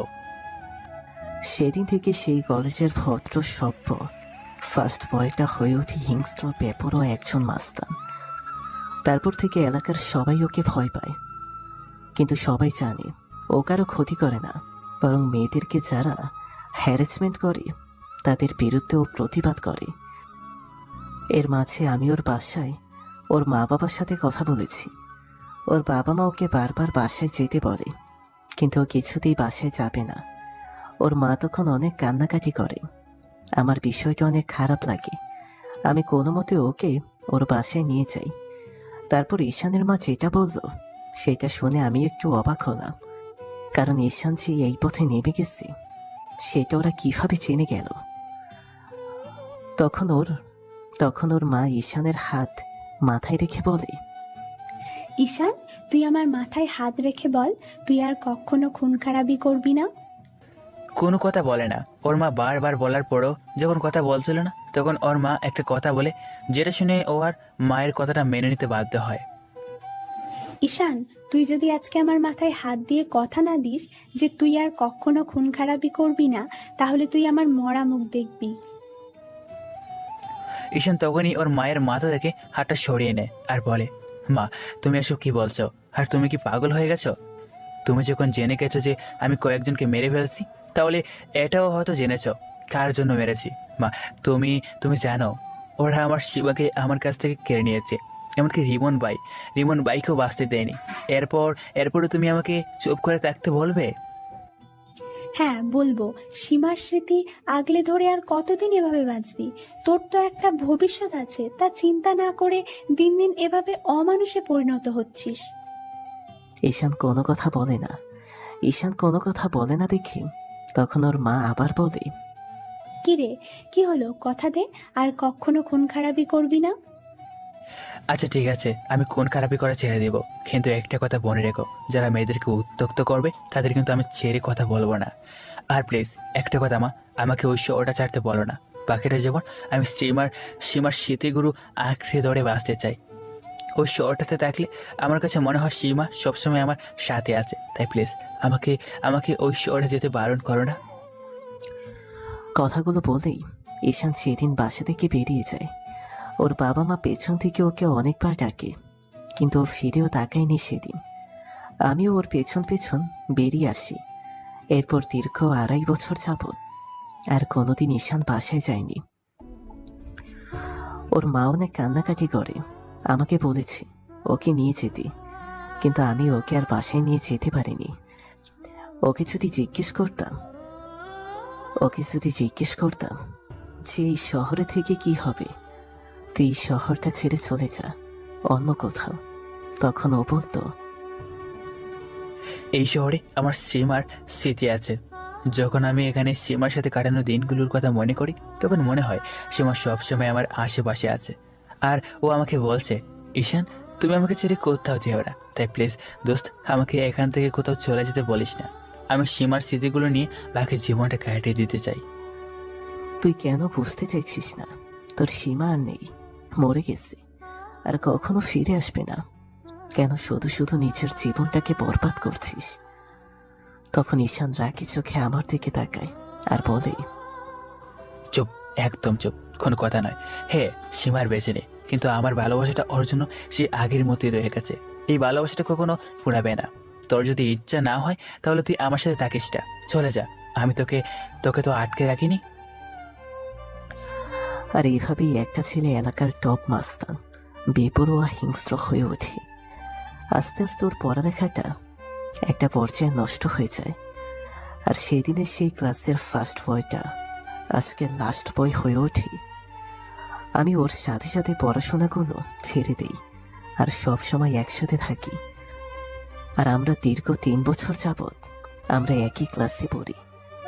আমাদের উদ্দেশ্য হচ্ছে এই শহর আর কলেজ ছাত্র হয়ে থাকা, যাতে করে যারা মেয়েদের উদ্যুক্ত করে, অন্যায় অত্যাচার করে, তাদের বিরুদ্ধে আমরা প্রতিবাদ করতে পারি।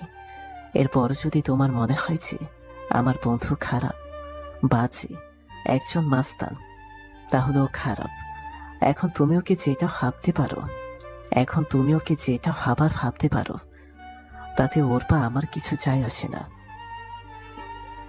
তুমি নিজে থেকে ওর বিষয়ে জানতে চেয়েছিলে, আর আমার মনে হয় তোমাকে কথাগুলো বলার দরকার, তাই বললাম। তবে একটা জিনিস ভাবতে অবাক লাগেছে, যে মানুষটা পৃথিবীতেই নেই, সে মানুষটা কি করে কেউ এতটা ভালোবাসতে পারে আর তার স্মৃতিগুলো আঁকড়ে ধরে রাখতে পারে। আজকে ঈশান তার দৃষ্টান্ত। যাই হোক, অনেক কথা বলেছি, তাই আর একটা কথা বলি। তুমি ওকে এতদিন বোনের কাছে জানতে চেয়েছে ঈশান কবে ফিরবে, ঈশান কোথায় গেছে। আলামিন ওকে বলতে না চাইলেও বাধ্য হয়ে একসময় বলতে হয়েছে। অন্যদিকে ঈশানের 15 দিনের কাজ শেষ হলে ও নিজ শহরে ফিরে আসে, তারপর আবার কলেজে যাওয়া শুরু করে। এখন প্রায় সময় কলি কেমন করে যেন ওর দিকে তাকিয়ে থাকে। ঈশান আর আলামিন সেটা বেশ ভালোভাবে লক্ষ্য করছে, কিন্তু তবুও কিছু বলে না। তো একদিন রাতে ঈশান ওদের আস্তানা থেকে ছেলেপেলেদের সাথে কিছু কথা বলে বাসায় ফিরছিল। আস্তানা থেকে বাসায় ফেরার পথে একটা নির্জন রাস্তা পড়ে, আর আজকে কোনো রিক্সা না পাওয়াতে হেঁটে হেঁটে বাসা যাচ্ছিল। যখনই সে নির্জন রাস্তা দিয়ে হাঁটছিল, ঠিক তখনই কোথা থেকে যেন চিৎকারের আওয়াজ আসে।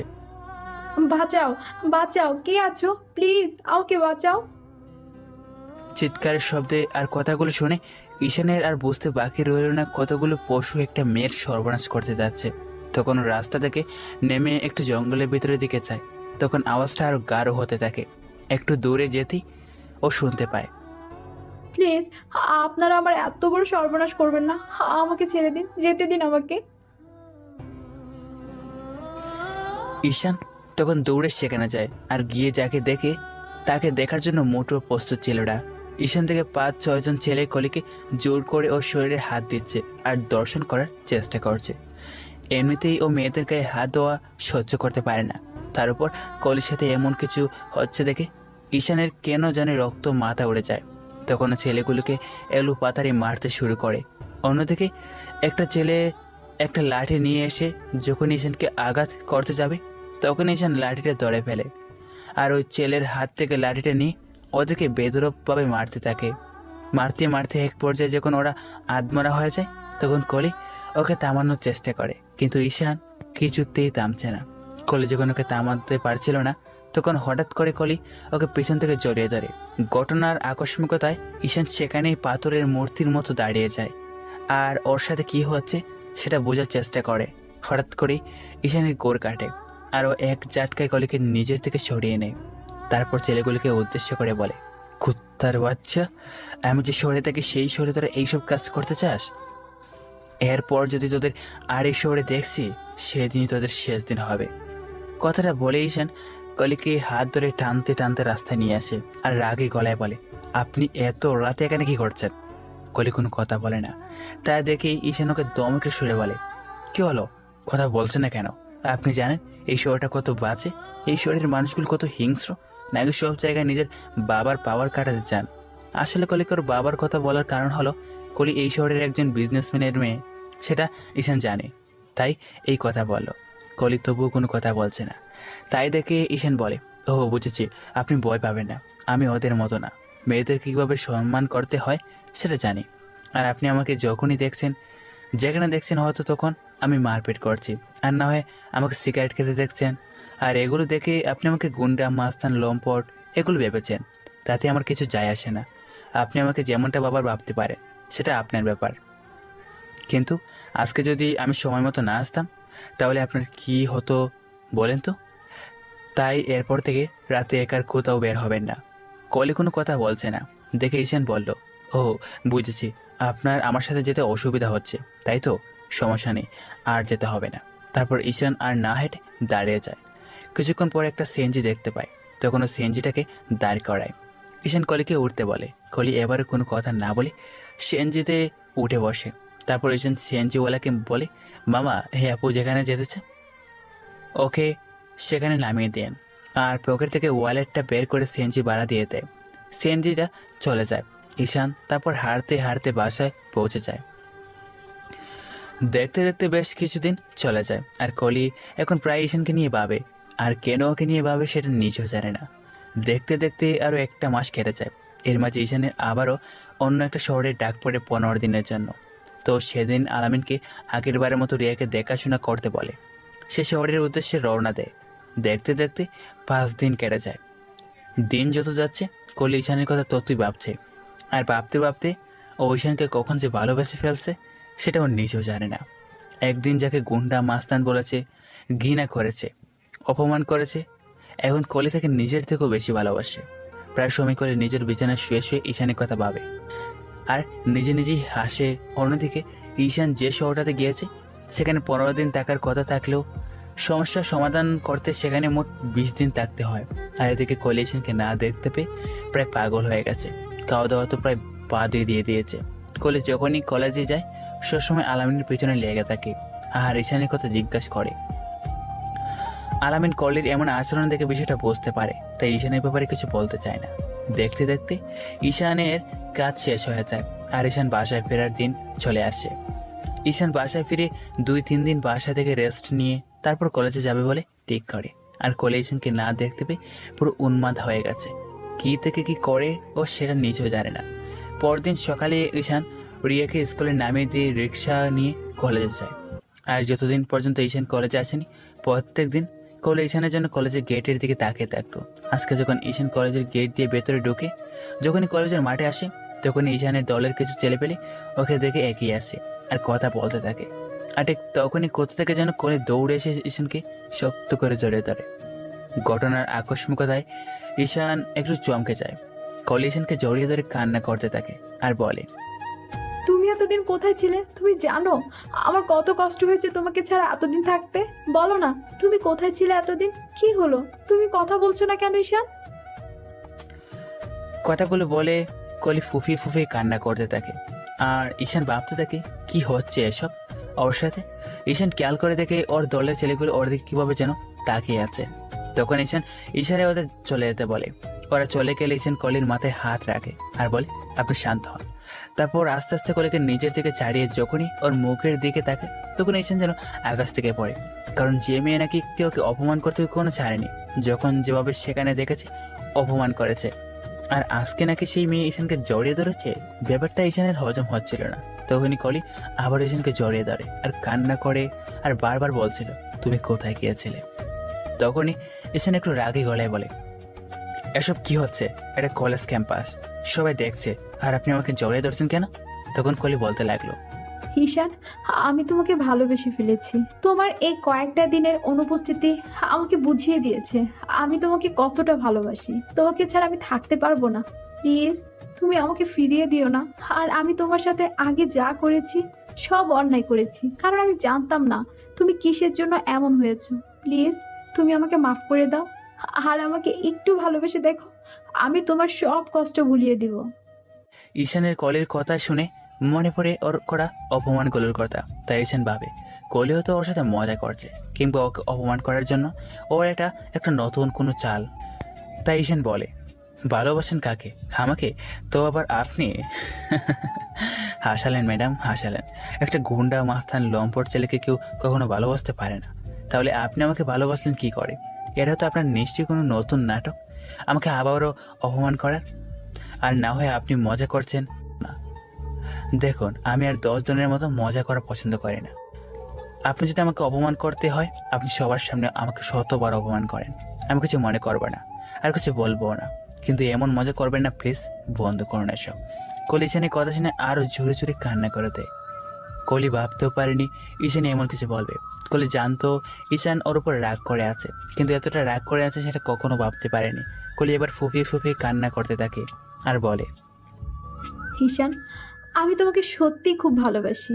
আর কিভাবে ভালোবেসে ফেলেছি সেটা বলতে পারবো না, কতটা ভালোবাসি তাও বলতে পারবো না। কিন্তু আমি শুধু এইটাই জানি, আমি তোমাকে সত্যি আমি অনেক অনেক ভালোবাসি। প্রথম প্রথম আমি জানতাম তুমি গুন্ডা মাস্তান লম্পট, কিন্তু এখন আমি জানি তুমি কিসের জন্য এমনটা হয়ে গেছো, আর কিসের জন্যই বা তোমার এই বেপরোয়া স্বভাব। আমি জানি তোমার ভিতরে সুন্দর একটা মন আছে, আর সেই মনটাকে আমি নিজের অজান্তেই ভালোবেসে ফেলেছি। প্লিজ তুমি আমাকে ফিরিয়ে দিও না, আমি তোমাকে ছাড়া থাকতে পারবো না। দেখেন, আপনি এভাবে পাগলামি করবেন না। শুধু শুধু এসব কথা বলে কোনো লাভ হবে না। আপনি আপনার লেভেলের কাউকে খুঁজে নিন। গুন্ডা মাস্তান কাউকে কোনো দিনও ভালোবাসতে পারে না, আর সেটা কখনো সম্ভব নয়। বলেইছেন ক্লাসের দিকে হাঁটা ধরে। তখন পেছন থেকে কলি বলে, ঈশান, আমি তোমাকে সত্যিই ভালোবাসি, কিন্তু তুমি আমার ভালোবাসাটা বুঝতে পারছো না। তবে একদিন তুমি এই ভালোবাসাটা ঠিকই বুঝতে পারবে। যেদিন আমি হারিয়ে যাব তুমি সেদিন ঠিকই বুঝতে পারবে আমি তোমাকে কতটা ভালোবেসেছিলাম। কলির কথাটা শুনে ঈশান থমকে যায় আর মনে পড়ে যায় সীমার বলা কথা। সীমাও একদিন ওকে ঠিক এভাবেই একই কথা বলেছিল। সীমার কথা মনে পড়তে ঈশানের বুকের ভেতরটা কেমন যেন মোচড় দিয়ে ওঠে। তারপরে ঈশান কলিকে অপেক্ষা করে সেখান থেকে ক্লাসে চলে যায়, কারণ ওর পক্ষে যে আর কাউকে ভালোবাসা সম্ভব নয়। আর ও চায় না কাউকে নিজের জীবনের সাথে জড়াতে, যেখানে নিজের জীবনটা অনিশ্চয়তার মধ্যে রয়েছে। ঈশান ক্লাসে ঢুকে একটু পর আলামিনের পাশে বসে প্রত্যেক দিনের মতো আজও পেছনের বেঞ্চে গিয়ে বসে ওরা। ক্লাস শুরু হয়। কলি ক্লাসের সবটা সময় পেছনের দিকে বারবার মায়াভরা দৃষ্টিতে দেয়। কলি এখন প্রতি রাতে ঈশানের জন্য কান্না করে, নির্ঘুমভাবে কাটিয়ে দেয়। কলি এটা বুঝতে পারছে ঈশানের মন জুড়ে এখনো সীমার স্মৃতিগুলো রয়েছে, আর এখন ও সীমাকে পাগলের মতো ভালোবাসে। মানুষটা হয়তো নেই, কিন্তু তার স্মৃতিগুলো তো রয়ে গেছে, তাই হয়তো ঈশান ওকে মেনে নিচ্ছে না। অন্যদিকে ঈশান কেন জানি না কলির প্রতি মায়া হতেই থাকে, আর এই মায়া থেকে ওর প্রতি ঈশানের মনে কোণে একটা জায়গা তৈরি হয়। কিন্তু ঈশান সেটা কলিকে বুঝতে দিচ্ছে না।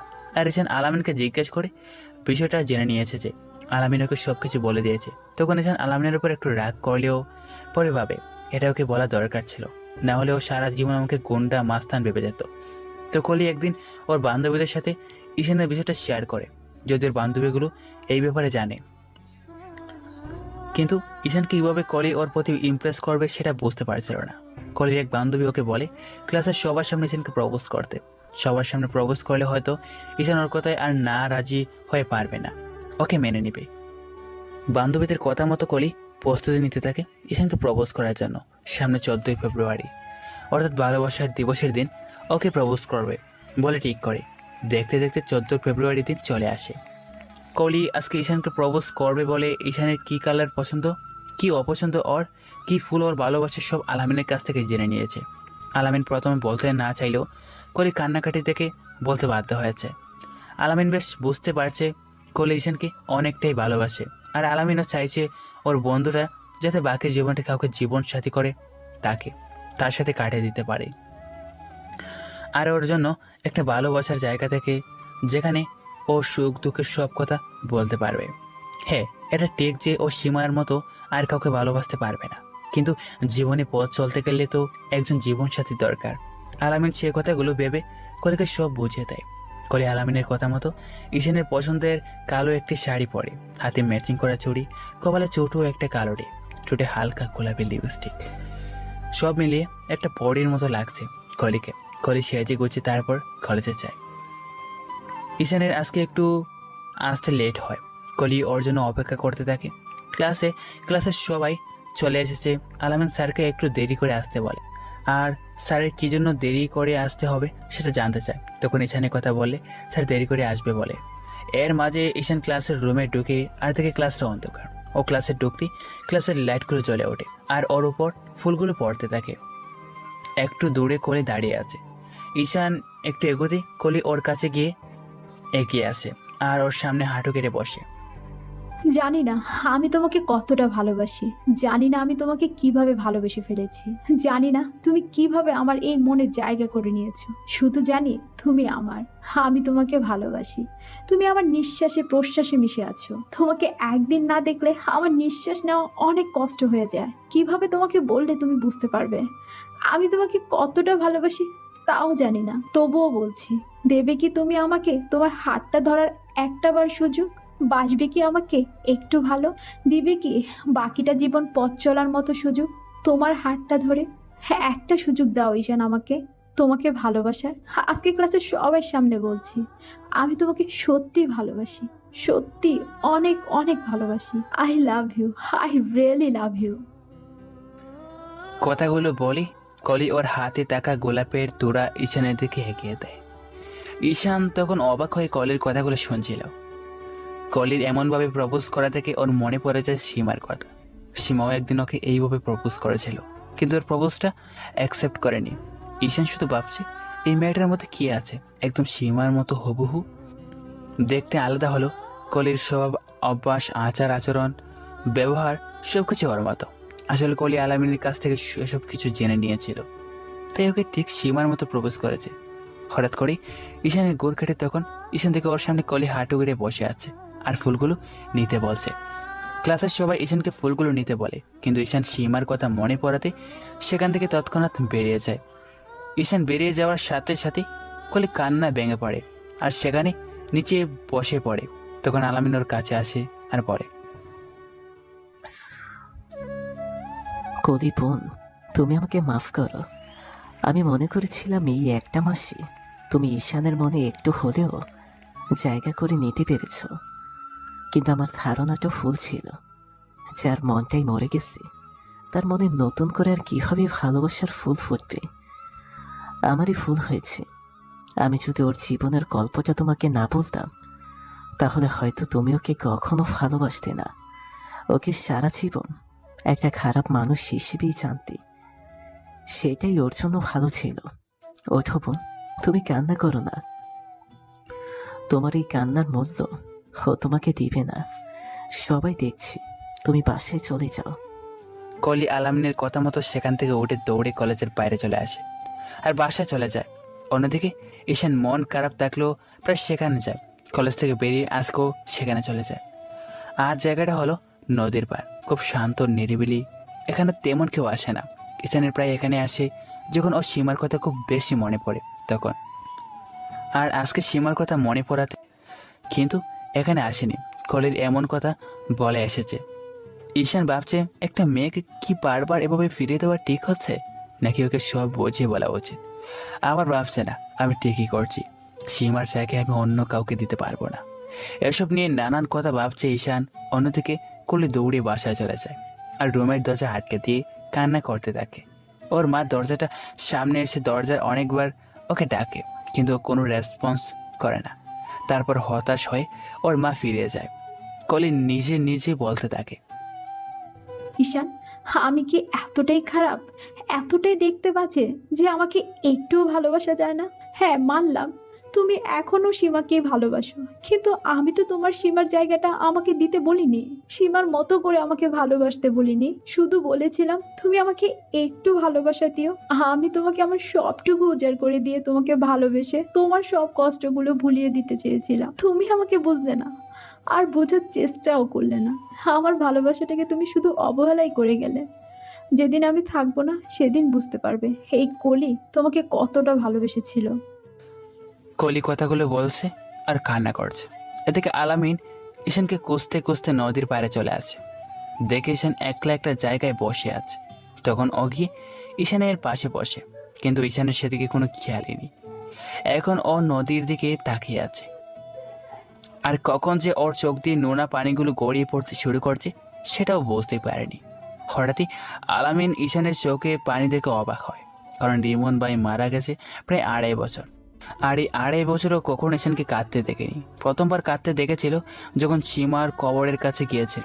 দ্বিতীয়বার কেঁদেছিল রিমন ভাই, যেদিন আমাদেরকে ছেড়ে চলে গিয়েছিল। আর আজকে তৃতীয়বারের মতো ঈশানকে কান্না করতে দেখেছে আলামিন। আলামিন ঈশানের কাঁধে হাত রাখে। ঈশান ওর দিকে তাকায়। ও তখন বলে, স্ট্রেঞ্জ, তুই কাঁদছিস কেন? তোর তো কিছু হয়নি। যা হবার হয়েছে ওই মেয়েটার। ও তো অনেক বড় একটা ভুল করে ফেলেছে তোকে ভালোবেসে। তোকে ভালোবাসাটাই যে ওর জন্য অন্যায় ছিল। একটা মেয়ে তোকে ভালোবেসে নির্লজ্জ বেহায়ার মতো বারবার ওর ভালোবাসাটা তোকে বোঝাতে চেষ্টা করেছে, আর তুই দিনের পর দিন তাকে ফিরিয়ে দিচ্ছিস। কেন বলতে পারিস? যে মানুষটা নেই তার স্মৃতি আঁকড়ে ধরে বেঁচে আছিস, আর যে মানুষটা তোকে আঁকড়ে ধরে বাঁচতে চাইছে, তোর হাত ধরে সারাটি জীবন চলতে চাইছে, তোকে ভালোবাসতে চাইছে, তুই একটা সুযোগ পর্যন্ত দিচ্ছিস না। তুই তাকে একটা সুযোগ পর্যন্ত দিচ্ছিস না। কি দোষ করেছে বলি? তোকে ভালোবেসে এটাই ওর সবচেয়ে বড় দোষ। কাউকে ভালোবাসাটা যদি অন্যায় হয়, অপরাধ হয়ে থাকে, তাহলে পৃথিবীর সবচেয়ে বড় অপরাধী হলি তুই। যে মানুষটা নেই তাকে তুই এতগুলো বছর ধরে ভালোবেসে যাচ্ছিস, আর যে মানুষটা তোকে আঁকড়ে ধরে বাঁচার স্বপ্ন দেখছে, সারাটা জীবন তোর সাথে কাটাবে বলে মনের মধ্যে একটু একটু করে ইচ্ছা পোষণ করছে, তাকে তুই তাকে বারবার ফিরিয়ে দিচ্ছিস। এটা কিন্তু তুই একদম ঠিক করছিস না। হ্যাঁ, আমি জানি তুই সীমাকে কতটা ভালোবাসিস, কিন্তু আমি বলছি না সীমার জায়গায় কলিকে বসাতে। সীমার জায়গাটা তোর জীবনে যেমন আছে তেমনই থাকবে, যাবে। যেমনটা 3 বছর আগে ছিল, কিন্তু তারপরও কি অন্য কাউকে ভালোবাসা যায় না? দ্বিতীয়বার কিন্তু কাউকে ভালোবাসা যায়। আমি বলবো তুই কলিকে একটা সুযোগ দিয়ে দেখ, একটু ভালোবেসে দেখ। তোর জীবনে যত দুঃখ কষ্ট আছে সবকিছু ভুলে যাবি। আলামিন এবার কথাগুলো বলতে বলতে নিজেই কান্না করে দেয়। তোকে যে এইভাবে দেখতে আমার নিজেরও খারাপ লাগে, কারণ আমি তোকে সীমার জায়গায় কলিকে দিতে বলছি না, কিন্তু মেয়েটাকে একটু ভালোবেসে দেখ। ও তোকে কখনো কষ্ট পেতে দেবে না। সবকিছু জানার পরও তোর মুখে এ কথা মানে না। তুই তো জানিস কিসের মধ্যে দিয়ে আমাকে চলতে হয়। তো যে কোনো দিন দেখবি আমি হয়তো নেই, তখন ওর কি হবে? ও কি আমার মতো কষ্ট সহ্য করে বেঁচে থাকতে পারবে? পারবে না। তাই তুই আর এই বিষয় নিয়ে কথা বলিস না। আলামিন ঈশানের কথা রেখেছে আর বলে, তোর যা ভালো মনে হয় তুই তাই কর, আমি তোকে কিচ্ছু বলবো না। কিন্তু তোর জন্য যদি মেয়েটার কিছু একটা করে বসে, তাহলে তুই নিজেকে কোনোদিন ক্ষমা করতে পারবি? ঈশান, আমি জানতাম তোর মনটা অনেক বড়, কিন্তু আজ জানতে পারলাম। ঈশান, আমি জানতাম তোর মনটা অনেক বড়, কিন্তু আজ জানতে পারলাম এই স্বার্থপর দুনিয়ার মতো তোর মনটা অনেক স্বার্থপর হয়ে গেছে। কথাগুলো বলে আলামিন আর সেখানে দাঁড়ায় না, উঠে চলে যায়। অন্যদিকে ঈশান নদীর দিকে তাকিয়ে ভাবে, এখন আমার কি করা দরকার? আমি কি কলিকে মেনে নিব, নাকি বাকিটা জীবন সীমার স্মৃতি আঁকড়ে ধরে বেঁচে থাকবো? না আমার এই শহর ছেড়ে চলে যাওয়া উচিত? না, এই শহর ছেড়ে চলে গেলে সীমা যে বড্ড কষ্ট পাবে। সেদিনের মতো ঈশান কোনো রকমের বাসা চলে আসে, দুপুরে না খেয়ে শুয়ে পড়ে। দেখতে দেখতে চোখ দুটো লেগে যায়। হঠাৎ করে কে যেন ঈশানকে ডাকছে।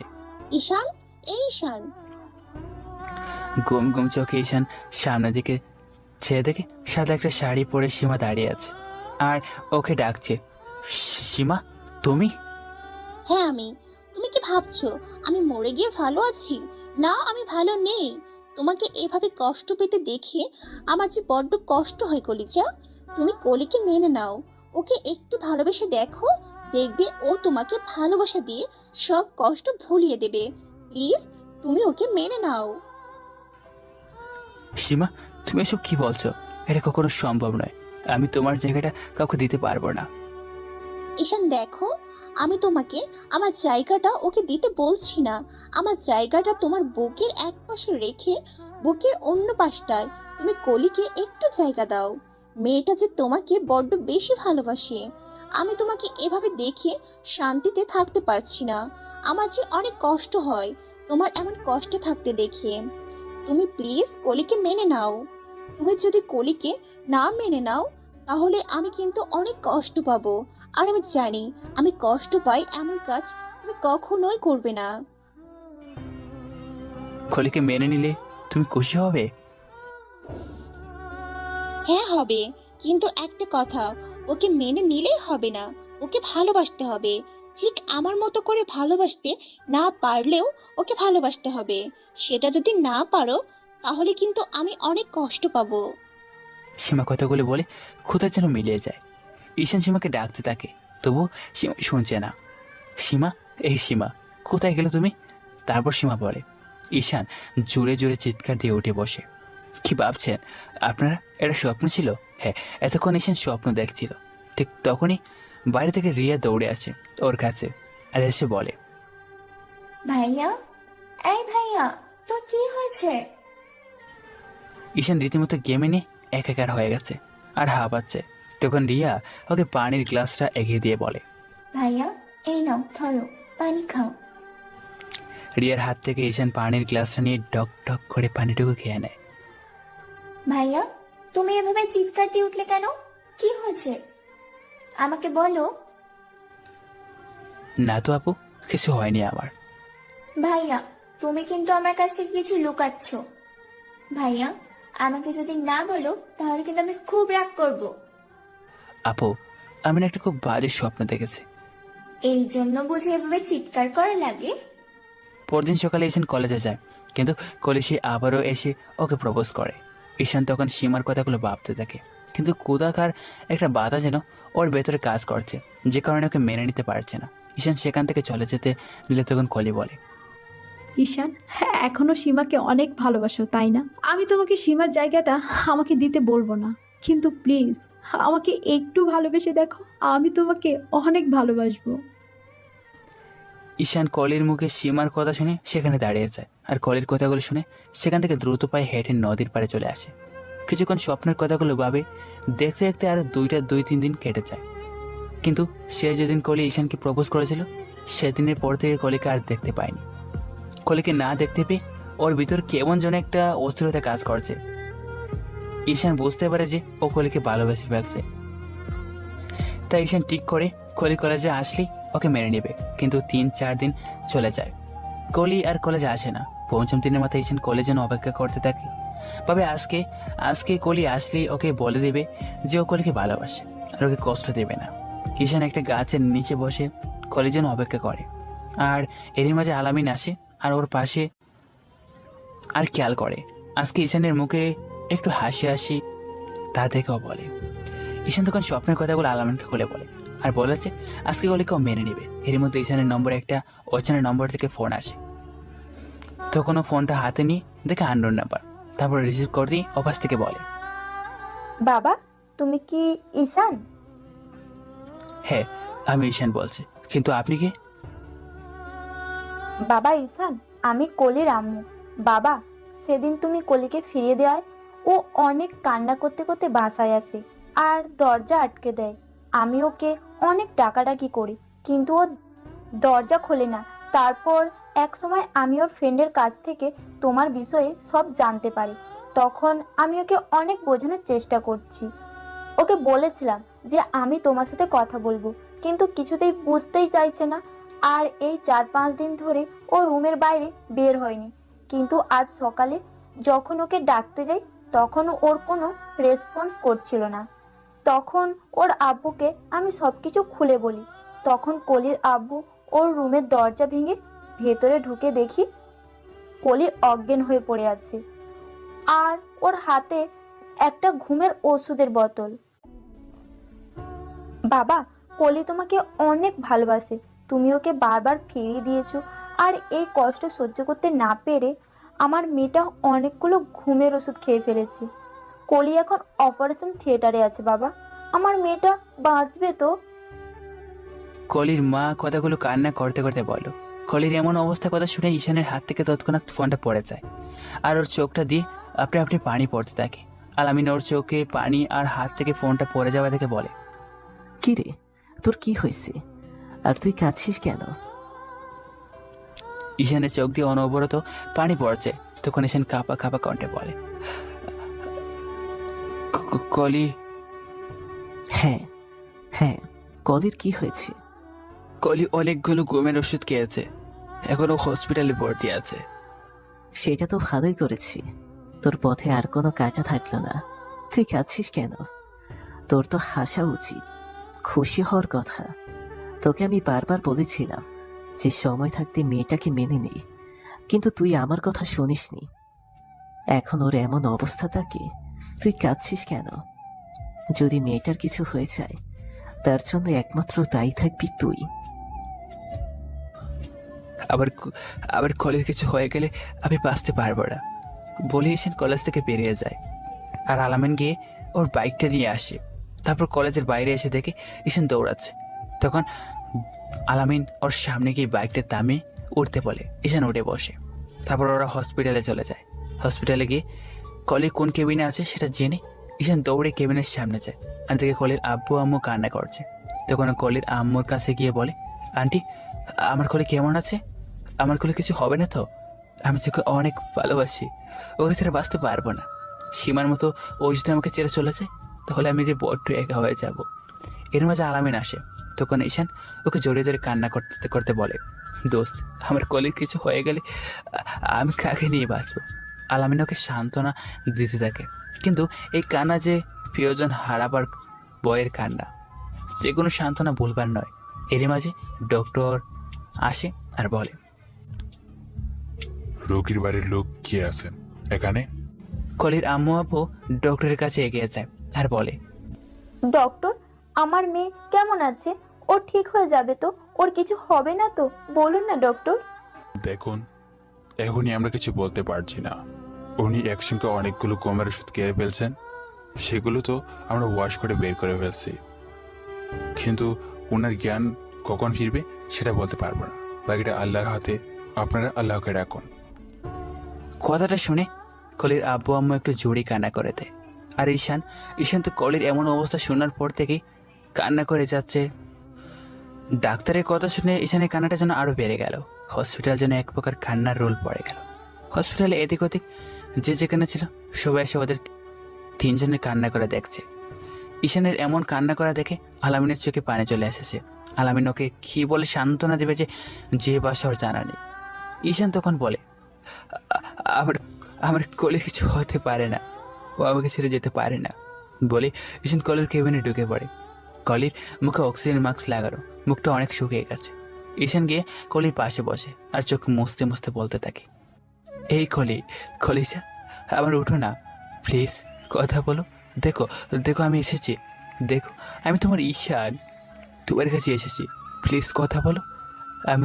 আমি তো আজকে তোমাকে ভালোবেসে নিজের বুকে চড়িয়ে নিতে চেয়েছিলাম, কিন্তু তার আগে তুমি এটা কী করলে? আমাকে একটা সুযোগ দিলে না তোমাকে ভালোবাসি কথাটা বলা। হেই কলি, কেন তুমি এমন করলে? তুমি তো সবই জানতে, তাহলে এইটুকু কেন ভাবলে না যে তুমি চলে গেলে আমি একা হয়ে যাব? সবাই স্বার্থপর। সীমা যেমন আমাকে একা করে চলে গিয়েছিল, এখন তুমি আমাকে একা করে চলে যেতে চাইছো। আমি এখন কাকে নিয়ে বাঁচবো বলো? প্লিজ কলেজা, জান আমার উঠো, কথা বলো। দেখো তোমার ঈশান তোমার কাছে এসেছে, আমি তোমার ভালোবাসাটাকে ফিরিয়ে দিয়ে অনেক বড় ভুল করে ফেলছি। প্লিজ কলেজা, তার জন্য তুমি আমাকে এত বড় শাস্তি দিও না। আমি যে তোমাকে ছাড়া বেঁচে থাকতেও মরে যাব। প্লিজ উঠো না, তোমার কিছু হলে আমি যে আর সহ্য করতে পারবো না। প্লিজ কথা বলো। ঈশান এবার কলের একটা হাত দুই হাতে মুঠো করে নিজের কপাল টেকিয়ে পাগলের মতো হাওমা করে কান্না করতে থাকে, কিন্তু কলি তবুও কোনো কথা বলছে না। আপনারা কি ভাবছেন সীমার মতো কলি ঈশানকে ছেড়ে চলে যাবে? একটা ভালোবাসার গল্প শেষ পর্যন্ত অসমাপ্তি থেকে যাবে? না রে ভাই, আমরা রাইটার বলে কি আমাদের কোনো ফিলিংস নেই? আমাদের তো মন বলে কিছু একটা আছে। এত স্বার্থপর আমরা নই যে একটা ভালোবাসার গল্পকে অসমাপ্ত করে রেখে দেব। এরপর কি হয় দেখো। এবার ঈশান মাথা তুলে আবার বলতে থাকে, কলি, এই কলি, প্লিজ কলেজা, আমার উপর রাগ করে দেখো না, একবার চোখগুলো তাকাও আমার দিকে, আমার সাথে কথা বলো। তুমি না থাকলে আমাকে ভালোবাসি কথাটা বারবার কে বলবে বলো? তোমার এই কয়দিনের অনুপস্থিতিতে আমি যে বুঝতে পেরেছি আমি তোমাকে অনেকটাই ভালোবাসি ফেলছি। প্লিজ তুমি আমাকে ছেড়ে যেও না, আমার নিঃশ্বাস নিতে অনেক কষ্ট হচ্ছে, আমি কিন্তু মরে যাব। প্লিজ তুমি আমার সাথে এমনটা করো না। ঈশান কথাগুলো বলছে আর কান্না করছে। এরই মধ্যে তাহলে এতদিন কষ্ট দিলে কেন? ঈশান কথাটা শুনে মনে করেছিল ওর মনের বল, তাই ও কলের মুখের দিকে তাকায়, কিন্তু দেখে কলে সে আগের মতোই চোখ বন্ধ করে শুয়ে আছে। এবার কলে যখন আবার বলল, এতই যখন ভালোবাসো তাহলে আগে বলনি কেন? আর এতদিন কষ্টই বা দিলে কেন? কথাটা বলে কলে ঈশানের দিকে তাকায়। কলে চোখেও ঈশানের কান্না দেখে প্রায় প্রাণে চলে এসেছে। প্রাণীতে চোখ দুটো টলমল করছে। ঈশান কলের চোখ খুলে দেখে উঠে বসে কলেকে চাপতে জড়িয়ে ধরে আর বলে, এই কলেজা, তুমি আমার সাথে এমন কেন করলে? জানো আমি কতটা ভয় পেয়ে গেছিলাম, তোমার কিছু হয়ে গেলে আমার কি হতো? এতই যখন ভালোবাসো তাহলে এতদিন ফিরিয়ে দিয়েছো কেন? এতদিন ফিরিয়ে দিয়েছি কারণ ভয়ের শঙ্কায়। আমার ভিতর সবসময় একটা ভয় কাজ করে, যদি শিবার মতো আমি তোমাকে হারিয়ে ফেলি। তাই তো তোমাকে ভালো না বেসে বারবার দূরে দিয়েছি, কিন্তু শেষ পর্যন্ত তোমাকে ভালো না বেসে থাকতে পারিনি। আর তুমি একবার আমার কথাটা চিন্তা করলে না? কেন আমি এটা করলে বলো আমায়। আমি মনে করেছিলাম তুমি আমাকে কখনোই মেনে নেবে না, তাই মরতে চেয়েছিলাম। ভেবেছিলাম আমি তো তোমার পথের কাঁটা, আমি সরে গেলে তোমাকে ভালোবাসি বলার মতো আর কেউ থাকবে না, তখন তুমি শান্তিতেই থাকতে পারবে। কলি কথাটা বলতে ঈশান ওর হাত দিয়ে কলির মুখটা বন্ধ করে দিয়ে বলে, মরার কথা আর কখনো বলবে না। আজকে তোমার যদি কিছু হয়েছে তো তাহলে আমি নিজেকে শেষ করে দিতাম। কথাটা বলতে কলি ঈশানের মুখে হাত দিয়ে মুখটা বন্ধ করে দিয়ে বলে, অনেক হয়েছে মান অভিমানের পালা, এখন আমাকে একটু আদর করো। অনেক দিন হলো তোমার কাছ থেকে আদর পাওয়ার জন্য এই মনটা ব্যাকুল হয়ে আছে। কলি কথাটা বলতে দেরি হলেও ঈশানের সাথে সাথে কলির মুখের দুই পাশে হাত দিয়ে ওর গালে, কপালে, নাকে, ঠোঁটে, গলায় সব জায়গায় পাগলের মতো চুমু দিতে লাগলো। এজন এক অমূল্য দনকে পেয়েছে ঈশা। অমূল্য দন বললেও কম হবে, ভালোবাসাকে ফিরিয়ে পাওয়া কি আর কম কথা নাকি? আচ্ছা, আপনারা হয়তো ভাবছেন যে ডক্টর যে কথা বলছিল তাতে কলির এত তাড়াতাড়ি জ্ঞান ফেরার কথা না, তাহলে ওর জ্ঞানটা এত তাড়াতাড়ি ফিরল কি করে? তাহলে শুনুন, কলি গুমর ওষুধ খেয়েছিল ঠিকই, কিন্তু এর কার্যকারিতা শুরু হওয়ার আগেই ওর আব্বা আম্মুকে হাসপাতালে নিয়ে আসে আর দ্রুত ওয়াশ করে বের করে ফেলায়। তেমন কোনো ক্ষতি হয়নি। ওয়াশ করার পরই কলি জ্ঞান ফিরে আসে। তখন ডাক্তার ওর জ্ঞান ফেরার কথাটা ওর আব্বু আম্মুকে বলতে চাইলে কলি তখন ডক্টরকে বারণ করে, কারণ ও জানতো ওর এমন অবস্থার কথা শুনে ঈশান এখানে আসবেই। তাই কলি ডক্টরকে বাধা দিয়ে বলতে বারণ করে। উনি যেন বাইরে গিয়ে বলে ওর অবস্থা তেমন ভালো না, এতে করে ঈশান একটু কষ্ট দিতে পারবে আর জানতেও পারবে ঈশান ওকে ভালোবাসে কিনা। আর ঈশান যাকে এতদিন কষ্ট দিয়েছে সেটার প্রতিশোধও নেওয়া হয়ে যাবে। তখন ডক্টর গিয়ে কলির শেখানো কথাগুলো বললে কি হলো সেটা তো আপনারা জানেনই। এর মাঝে কলির আম্মু কেবিনে ঢুকতে গেলে ঈশানকেও আসার শব্দ পেয়ে কলিকে ছেড়ে দিতে চায়, কিন্তু কলি ঈশানকে এমনভাবে জড়িয়ে ধরে রেখেছে মনে হচ্ছে কোনো বাচ্চা ভয় পেয়ে তার মাকে আঁকড়ে ধরে আছে। কলি, ছাড়ো, কে যেন কেবিনে আসছে। কলি কথাটা বলে ঈশানকে আরো শক্ত করে জড়িয়ে ধরে। ঈশান বলছে, এই কলে যা, প্লিজ ছাড়ো, দেখো কে যেন কেবিনে আসছে। ওরা চলে গেলে না হয় আবার জড়িয়ে ধরো, প্লিজ এখন ছাড়ো। কিন্তু কলি কিছুতেই ওকে ছাড়ছে না। কলির আব্বু আম্মু কেবিনে ঢুকে থেকে কলির জ্ঞান ফিরেছে। তখন কলির আম্মু বলে, মা, তোর জ্ঞান ফিরেছে? আব্বু, আম্মু, তোমরা এখন যাও তো প্লিজ, ডিস্টার্ব করো না আমাকে, আমার কলেজের বুকে একটু থাকতে দাও। কলির এমন কথায় ওর আব্বু আম্মু কেবিন থেকে বের হয়ে যায়। তখন ঈশান বলে, এটা কি হলো? কি আবার হবে? এতদিন পর আমি আমার কলিজাটাকে নিজের করে পেয়েছি, তাই এরই মধ্যে আমি কাউকে আসতে দিতে চাই না। আসলে কলি অনেক জেদি আর রাগে একটা মেয়ে। কলি ওর বাবা মায়ের একমাত্র মেয়ে, তাই ও যা বলে তাই করে ওর বাবা মা। ওরা কখনো ওর মতের বিরুদ্ধে যায়নি। এরই মধ্যে রহিমা কালার সাথে রিয়া হসপিটালে চলে আসে। রিয়া ঈশানকে ডাকতে ডাকতে কেবিনে ঢুকে যায়। ভাইয়া, এই ভাইয়া, কোথায় তুমি? রিয়া কথাটা বলি কেবিনে ঢুকে যায় আর দেখে ঈশান কলিকে জড়িয়ে ধরে রেখেছে। আর কলি খরগোশের বাচ্চার মতো ঈশানের বুকে গুটি সুটি মেরে মুখ লুকিয়ে আছে। রিয়া নিজের হাত দিয়ে চোখ দুটো ধরে বলে, আমি কিছু দেখিনি, আমি কিছু দেখিনি। তখন ঈশান বলে, এই বুঝছি, পাকা বুড়ি, এদিকে আসো। রিয়া ওর কাছে আসে। তখন ঈশান ওর কান টেনে দিয়ে বলে, বেশি পাকা পাকা কথা শিখে গেছো তাই না? ভাইয়া, এটা কিন্তু মোটেও ঠিক হচ্ছে না। ভাবিকে পেয়ে আমাকে ভুলে গেছো। কলি তখন মাথা তুলে রিয়া দিকে তাকায় আর ওকে ডাকে বলে, আপু, তুমি এদিকে আসো। রিয়া কলির কাছে আসলো। কলি এক হাতে ওকে জড়িয়ে নেয় আর বলে, আমার মিষ্টি আপুটা। ভাবি, আমি কিন্তু আলমিন ভাইয়ের কাছ থেকে সব শুনেছি। তুমি আমার ভাইয়াটাকে অনেক কাঁদিয়েছো, আর এর জন্য কিন্তু তোমাকে অনেক বড় শাস্তি পেতে হবে। কলি রিয়ার এমন পাকা পাকা কথা শুনে পিক করে হেসে ফেলে। তারপর ওর গাল টেনে দিয়ে বলে, ও মা, তাই তো? কি শাস্তি শুনি? শাস্তিটা হলো এই সপ্তাহের ভিতরে তোমাকে আমার ভাবি হয়ে আমাদের বাসায় যেতে হবে, আর আমার ভাইয়াকে কখনো কষ্ট দেওয়া যাবে না। আমি শাস্তিটা মেনে নিলাম আপু। কলি এবার তো অন্তত প্লিজ কলেজে। কেন, কোথায় যাবে? আমি তোমাকে জড়িয়ে ধরেছি বলে তোমার বুঝি ভালো লাগছে না? আমি একবার বলছি সে কথা। আর আমি আমাদের বিয়ের বিষয়ে তোমার আব্বু আমার সাথে কথা বলতে যাব। আমি তোমাকে আজকে আমার বাসায় নিয়ে যেতে চাই বলেছেন। কলিকে ছেড়ে বাইরে চলে আসে কলির আব্বু আম্মুর সাথে কথা বলার জন্য। ওনাদের সামনে এসে ঈশান বলে, আঙ্কেল, আন্টি, আমি আপনাদের কাছে প্রথমেই মাফ চেয়ে নিচ্ছি। আজকে কলির এই অবস্থার জন্য একমাত্র আমি দায়ী। না বাবা, এসব তুমি কি বলছো? এটা হয়তো আমাদের ভাগ্যে ছিল, তাই এমনটা হয়েছে। তবে বাবা, একটা কথা কি জানো? আজকে আমার মেয়েটার যদি কিছু হয়ে যেত তাহলে আমার বড্ড একা হয়ে যেতাম। ও ছাড়া যে আমাদের আর কেউ নেই। তুমি প্লিজ ওকে মেনে নাও।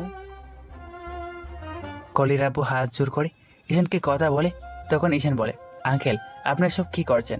আর আমি ওকে এমনিতেই মেনে নিয়েছি, কারণ আমি ওকে ভালোবাসি। আঙ্কেল আন্টি আমি থেকে করিয়ে এনেছি, আর ওকে নিজের বোন হিসেবে নিজের কাছে রেখেছে। আর বউয়ের কথা বলতে কোনো রিয়েক্ট করলো না, কারণ এই জন্যই যে মা যখনই ওকে ফোন করতো তখনই উনি কান্না করে ঈশানকে বাসায় ফিরে যেতে বলতো, আর একটা বিয়ে করে সব কিছু আবার নতুন করে শুরু করার কথা বলতো। কিন্তু ঈশান তো বেপরোয়া, সে কারো কথা শুনবে না। আজকে ওর বাবা মা যখন শুনলো যে তাদের ছেলে বউ নিয়ে গড়ে ফিরেছে, তখন তাদের খুশি আর কে দেখে। ঈশানের বাবা মাও কলির বাবা মায়ের মতো ছেলের কথাকেই সব সময় প্রাধান্য দেয়, কারণ একমাত্র ছেলে যাদের টাকা পয়সা তো কমতে নেই, শুধু সুখটাই ছিল না। ছেলেটা বাসায় ফিরে গেলে তাদের সংসারটা সুখে শান্তিতে পড়ে যাবে। ঈশান কলিকে উদ্দেশ্য করে বলে, তো কলিজা তুমি কি তোমার শ্বশুর বাড়ি যাওয়ার জন্য প্রস্তুত? রিয়া আপু, তুমি তোমার আব্বু আম্মুর কাছে যাওয়ার জন্য তৈরি তো? রিয়া মাথা নাড়িয়ে হেসে চোখ উত্তর দেয়, আর কলি ঈশানের কথায় অবাক হয়ে বলে, মানে? ঈশান এতক্ষণ আমি কাকে কি বললাম? ওকে ঠিক আছে, তোমার বুঝতে হবে না বলে ঈশান কলির কাছে গিয়ে ওকে হঠাৎ করে কোলে তুলে নিল আর বাইরে যাওয়ার জন্য হাঁটতে লাগলো। ঈশানের এমন কাণ্ড থেকে কলির অবাকের শেষ নেই। তখন ও বলল, আইশান কি করছো? ছাড়ো প্লিজ, সবাই দেখবে তো। তোমাকে এই অবস্থা কি করে চারি বলো? আর দেখার কথা বলছো? তুমি তো জানো আমি কাউকে পড়ুয়া করি না, যে দেখার দেখুক। আমি আমার বউকে কোলে তুলে নিয়েছি, তাতে কার কি? কিন্তু তবুও। কলি আর কিছু বলে ওটার আগে ঈশান ওকে থামিয়ে দিয়ে বলে, আর কোনো কথা নয়, চুপ চুপচাপ আমার দিকে দেখো। কলি ঈশানের কথা মতো এক দৃষ্টিতে ওর দিকে তাকিয়ে থাকে আর ভাবতে থাকে। এ তো শুধু ও ঈশানের হিংসার রূপে দেখেছি, আজকে ওর ভালোবাসাটা দেখছে। ও হয়তো কখনো সীমার জায়গাটা কলিকে দিতে পারবে না, কিন্তু এইটুকু সময় যতটুকু ভালোবাসা দিয়েছে তাতে কলির জীবনটা পরিপূর্ণতায় পড়ে গেছে। ঈশান কলিকে নিয়ে এইভাবে হাঁটতে হাঁটতে হসপিটাল থেকে বেরিয়ে যায়। পিছনে পিছনে ওর বাবা মা হসপিটাল থেকে বেরায়, আর তখনই একটা গাড়ি এসে ওদের সামনে থামে।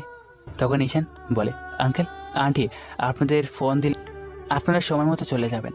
আমি কলিকে নিয়ে গেলাম। হবু জামাইয়ের এমন কাণ্ড থেকে কলির বাবা মা অনেকেই অবাক। কলিকে যখন ঈশান হসপিটালের ভিতর দিয়ে কোলে নিয়ে বের হচ্ছিল, অনেকেই সেটা দেখে ওদের দিকে অবাক দৃষ্টিতে তাকিয়েছিল। কেউ কেউ তো সেটা ক্যামেরা বন্দি করে নিয়েছে। ওর এমন কাণ্ড দেখে সবার অবাকের অবকাশ নেই। একটা মানুষ একটা মানুষকে কতটা ভালোবাসলে এমন পাগলামি করতে পারে, ঈশানই হয়তো এর দৃষ্টান্ত। আলামিন গাড়ি থেকে বেরিয়ে এসে পেছনের সিটের দরজা খুলে দিল। ঈশান তখন কলিকে পিছনের একটা সিটে বসিয়ে দেয় ও অন্য পাশে উঠে বসে। ওটার সাথে সাথে কলি আবার ওর বুকে মাথা দিয়ে ওকে জড়িয়ে ধরে। সামনের সিটে একটাতে রিয়া আর অন্যটাতে আলামিন বসে। এরপর ঈশান কলির বাবা মার কাছ থেকে বিদায় নিয়ে আলামিনকে গাড়ি ড্রাইভ করতে বলে। আলামিন গাড়ি ড্রাইভ করা শুরু করে। দেখতে দেখতে কয়েক ঘন্টার মধ্যে ওরা ঈশানদের বাসায় পৌঁছে যায়। এর আগে আলামিন ঈশানের বাসায় ফোন করে সব ঘটনা খুলে বলছে। বাসায় পৌঁছাতেই আলামিন গাড়ি থেকে বেরিয়ে গাড়ির দরজা খুলে দেয়।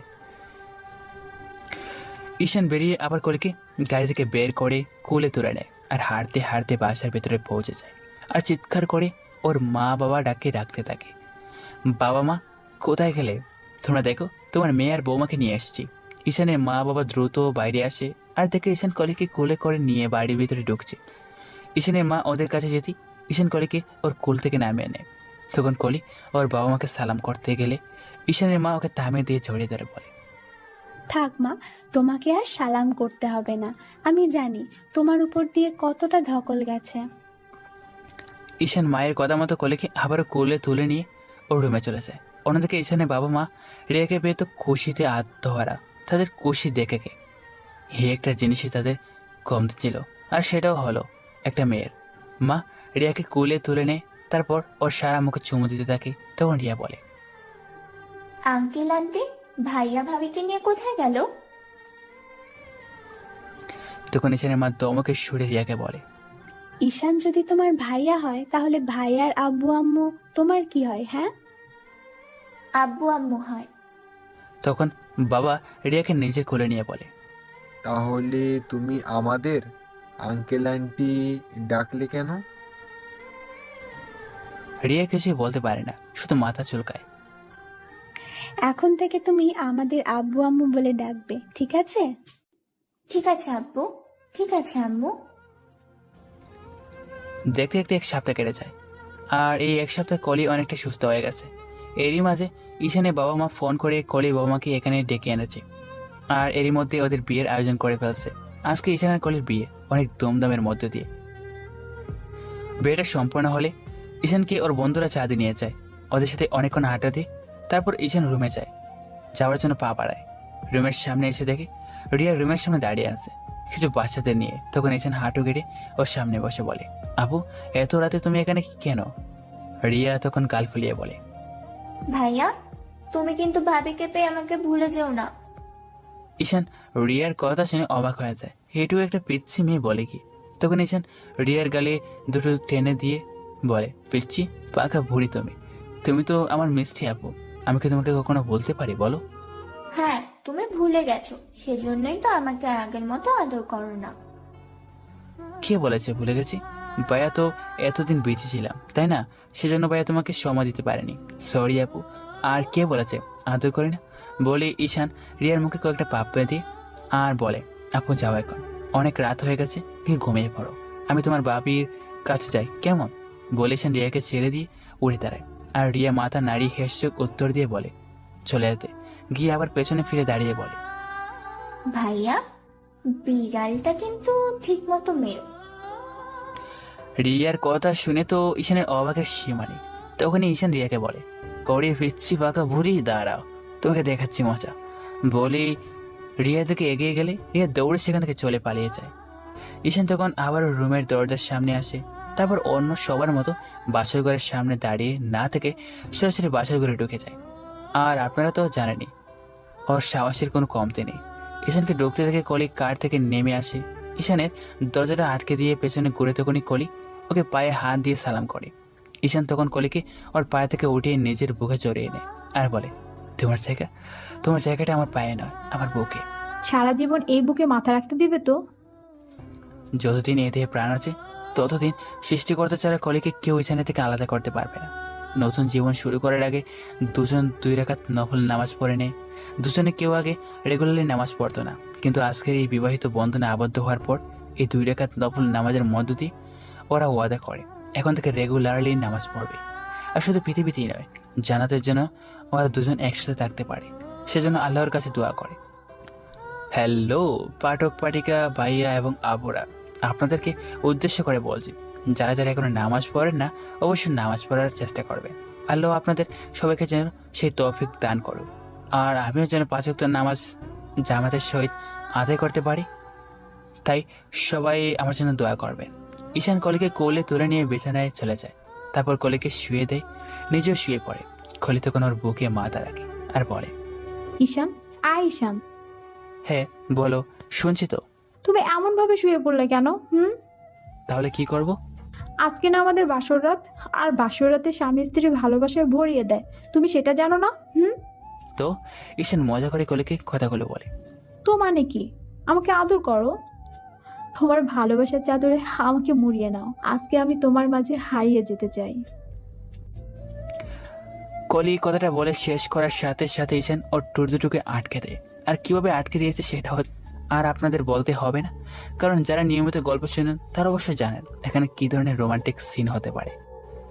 এরপর আর কি আস্তে আস্তে ঈশান কলির গলায়, মুখে, গাড়ে, নাকে, ঠোঁটে সব জায়গায় কিস করতে থাকে। ঈশানের স্পর্শ পেয়ে কলি যেন কেঁপে কেঁপে উঠছে, আর শক্ত করে ওকে আঁকড়ে ধরে আস্তে আস্তে ওদের ভালোবাসা আরো গভীর হয়, আর ঈশান কলিকে ভালোবাসায় ভরিয়ে দেয়।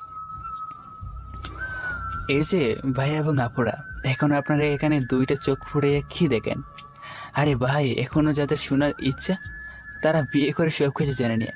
আর আমি এখনো সিঙ্গেল, তাই এর থেকে বেশি কিছু ভালো জানি না। আজকের মতো এখানে সমাপ্ত। হ্যালো গাইস, আমি ঈশান আহমেদ অডিক।